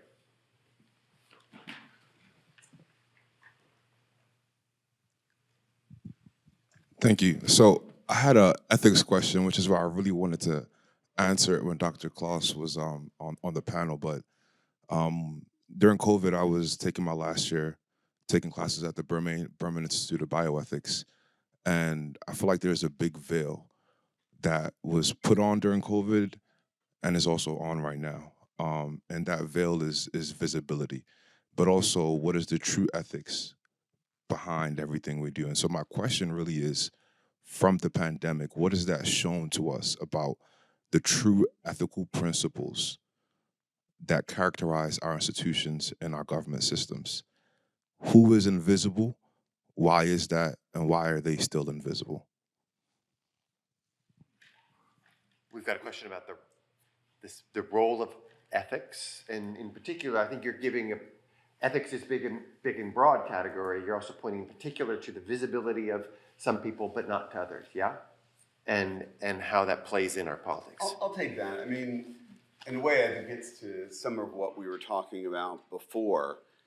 It was very interesting when on the previous panel, when there was this discussion that the central thing that's supposed to be guiding our decision making was essentially the capacity of the hospital system, right? That literally everything else about everything else we did should have been governed by that. Now, it's entirely makes sense that people who are doctors and public health officials would have that view, right? Because those are the institutions over which they are in control, right? And the effects of this on that were highly visible, right?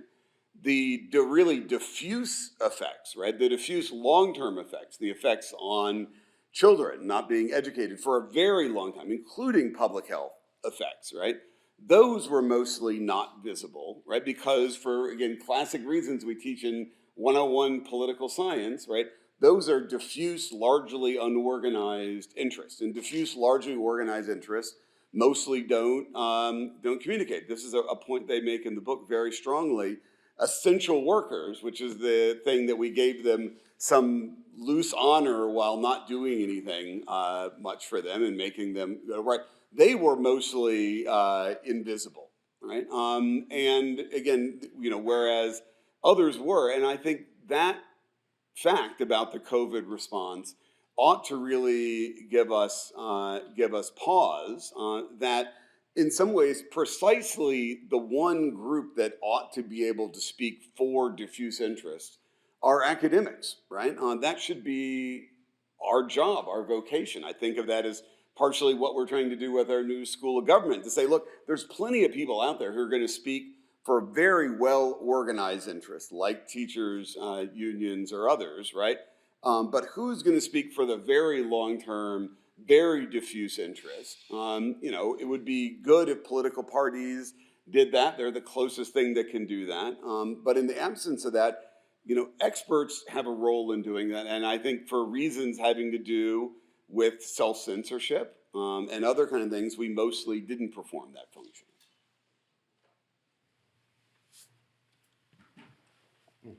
I want to thank y'all for a series of great conversations. This has been terrific. All three of the panels have said something that I found interesting, which is this was really a whole society problem.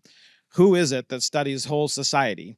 And as a bona fide sociologist, I'm just going to say that sociologists have the capacity to actually ask this set of questions about the trade-offs among different institutions, cultures, and processes in society. So to that end, I'm going to offer a kind of a sociological angle on what y'all have said.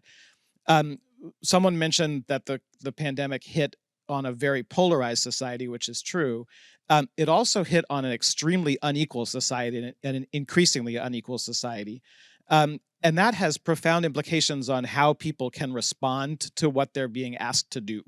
For example, when people are asked to deliberate democratically, if losing that deliberation means they're going to be homeless on the street or dead, they're going to not deliberate very well, because they're going to be protecting their sort of precarious existence. Similarly, if closing schools means that that you would suddenly have no capacity for childcare and you can't maintain an income, you're going to respond in a way that's not publicly useful but privately protective. Again, simply because the level of precarity that the inequality in society produces. And so I'm wondering if we can think maybe a little generously about not just decision-making under uncertainty, but under conditions of tremendous inequality in which people are being asked to do things that are very, very difficult to do given their conditions. Can we go to you, Mahmoud, on this? Because you were talking about the importance of lifting up and bringing together disparate voices in the service of recognition of different kinds of differences. Yeah, so that ethics question and this question kind of relates, like the making the invisible visible. And organized interest truly leave large gaps in society who actually don't have a voice.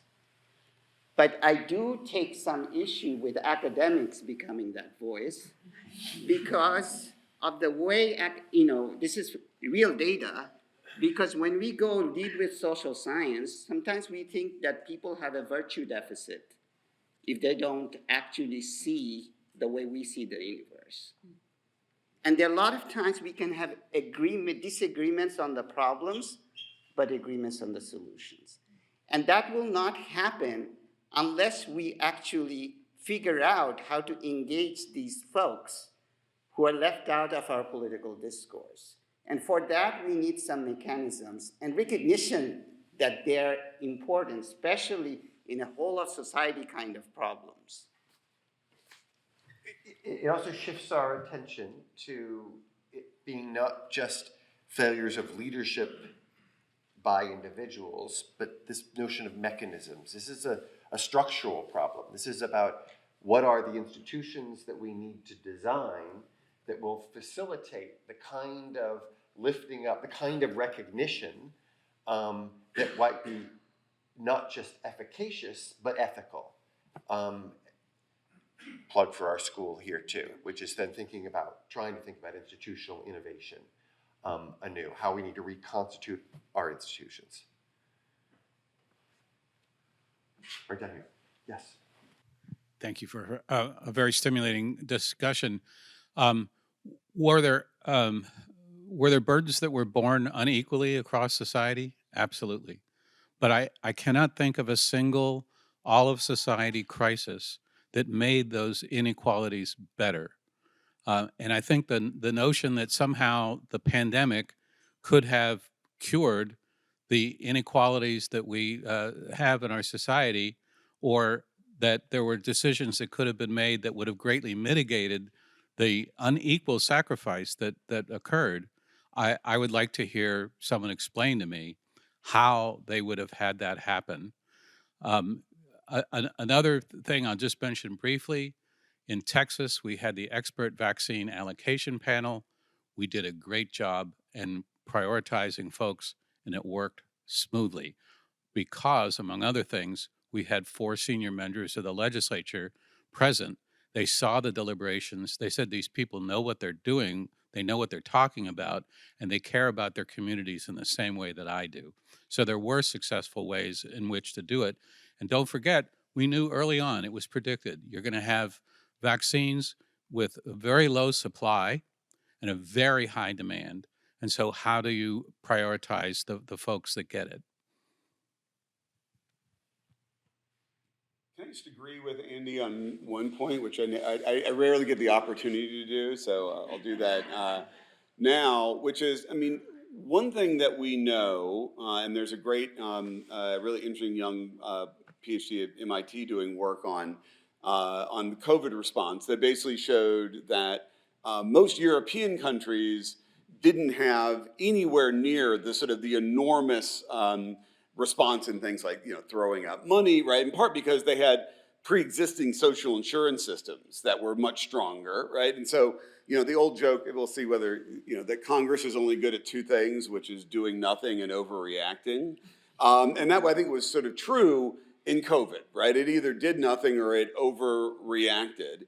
And so we had this real big spiky effect where we had a big increase in, child benefit for a while, and then we got rid of it. We were throwing cash out, and then we weren't, right? That's like the worst way to do that. If we had a much more sort of vigorous social insurance system, our overall, and some of the other like non-social insurance responses probably would have been more reasonable as well. And so I do think it is worth thinking about what this suggests about the generic set of institutions we have in the United States and whether they worked very well. One last question. Thank you guys so much for such a great discussion. I ran a hospital in New Jersey, so we were tip of the spear early on in March, and ultimately I oversaw 9 ICUs, and just to give you baseline, I only had 4 ICUs. So I was creating critical care units in places that shouldn't happen. But our response really after 3 months was over. And so we clearly it was an existential crisis for our community, and almost broke the system permanently. But as we were recovering, that's when government actually started to respond. So I'm just wondering, I'm hearing a lot of, there was a federal response, but all disaster and crisis response is local. How do we make sure the right things are happening at the right risk periods and then being taken away? Kind of like what Philip was talking about, where things became almost ridiculous and they weren't risk-based anymore. And then I would hear a lot of people talk about how people were dying, and being an ICU doc, I don't take that lightly, but they were not people who were anywhere close to knowing who was dying. So how do we avoid, kind of in the military, you hear about people who are outside the wire in harm's way, and then a lot of other people who are just support staff. How do we get the right message for the right risk perception and then localize the response so it's appropriate, but still working through our governing system? I'll take a shot. I think it gets to some of the previous questions as well. I'll go back to what I started with. The most acute stuff at the beginning is handled by the people on the spot. We throw everything we can, right? People forget about the ventilator mania, where the federal government was going to help us mass produce ventilators to keep people alive. And of course, that turned out not to be necessary or helpful, I think. But that was impressive in its way, that was mobilized so quickly. But again, you said it yourself, once this super acute phase gets past, we have to turn to some other kinds of decision-making mechanisms. And as much as I like deliberative democracy exercise, we have bodies that are meant to help channel our popular will. They're representative democratic bodies. That's what kind of society, we're a republic. And we have a low trust and a low opinion of a lot of these bodies. City councils, state legislatures, Congress. They're really the ones who were ideally situated to, sorry, not the epidemiologists. Aristotle said politics is the queen of the sciences, not epidemiology. Politics is the thing that we're supposed to take all these different concerns and sort them out. That's what we need those bodies to be functional. And I'm not here telling you that they are or were. I think there's lots of people have lots of reasons people have low opinions of these bodies, but that's where we're actually hurting the worst. That's where we need to think about how can we overcome this partisan rot in the system that makes us all so suspicious of each other. Of course, that's a whole different day of debates, I guess. But I really think it's hard to avoid that in answering these questions. Can I, in ways that are totally unfair, but Francis, you've studied Congress your whole life, and here we are talking about these deliberative bodies. Can I give you the final word and just your own reflections in thinking about, does this lead you, these sorts of deliberations, to rethink Congress in one way or another, or what needs to happen in that space in order to get some of these troubles right?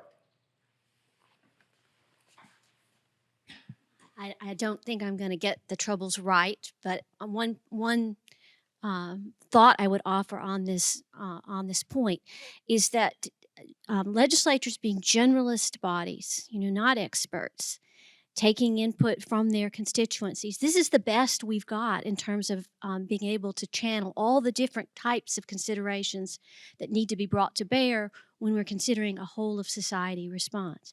Now, they can't do this immediately. I mean, there's the trade-off between speed and deliberation. Deliberation is inherently slow.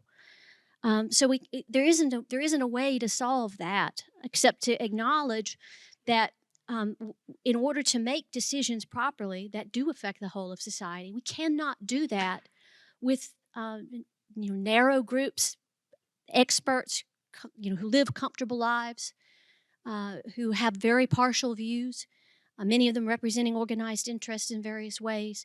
That's imperfect. And that deliberative body offers us more traction on that. We need this kind of checking and balancing, not just across different types of expertise, but between experts and generalists, between the broad public and their level of understanding and what they are able to grasp and what needs they have. That then needs to be brought to bear to check and balance the expertise. And legislatures are better able to do that, given their nature. Experts, we've discussed, play a vital role in democracy. They help to inform publics, but they have their biases. So, what to do? I mean, I think it's a question of forming institutions that can be more resilient, but a recognition that this didn't go well.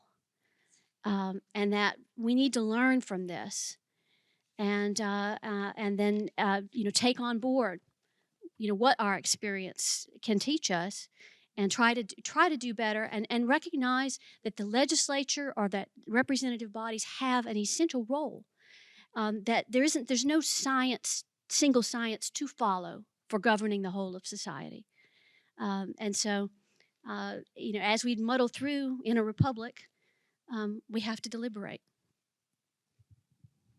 Thank you, and thank all of you for the conversation.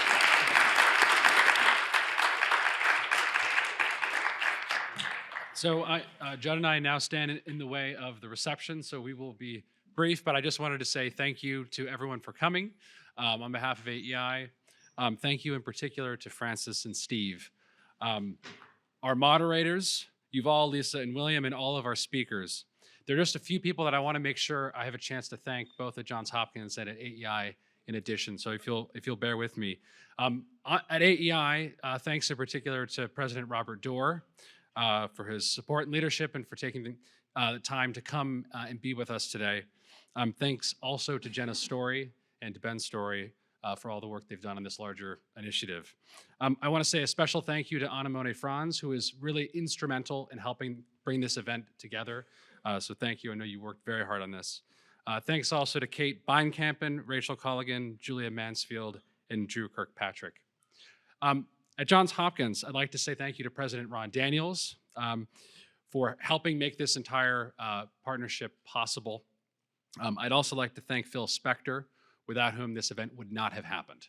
So thank you, Phil. In addition, Soroya Callahan and Carrie Brockmeyer at Johns Hopkins. And lastly, I'd like to say thank you to my colleague, Judd Walson. It's been a real pleasure to work with you and grateful to have you host this year. So thanks.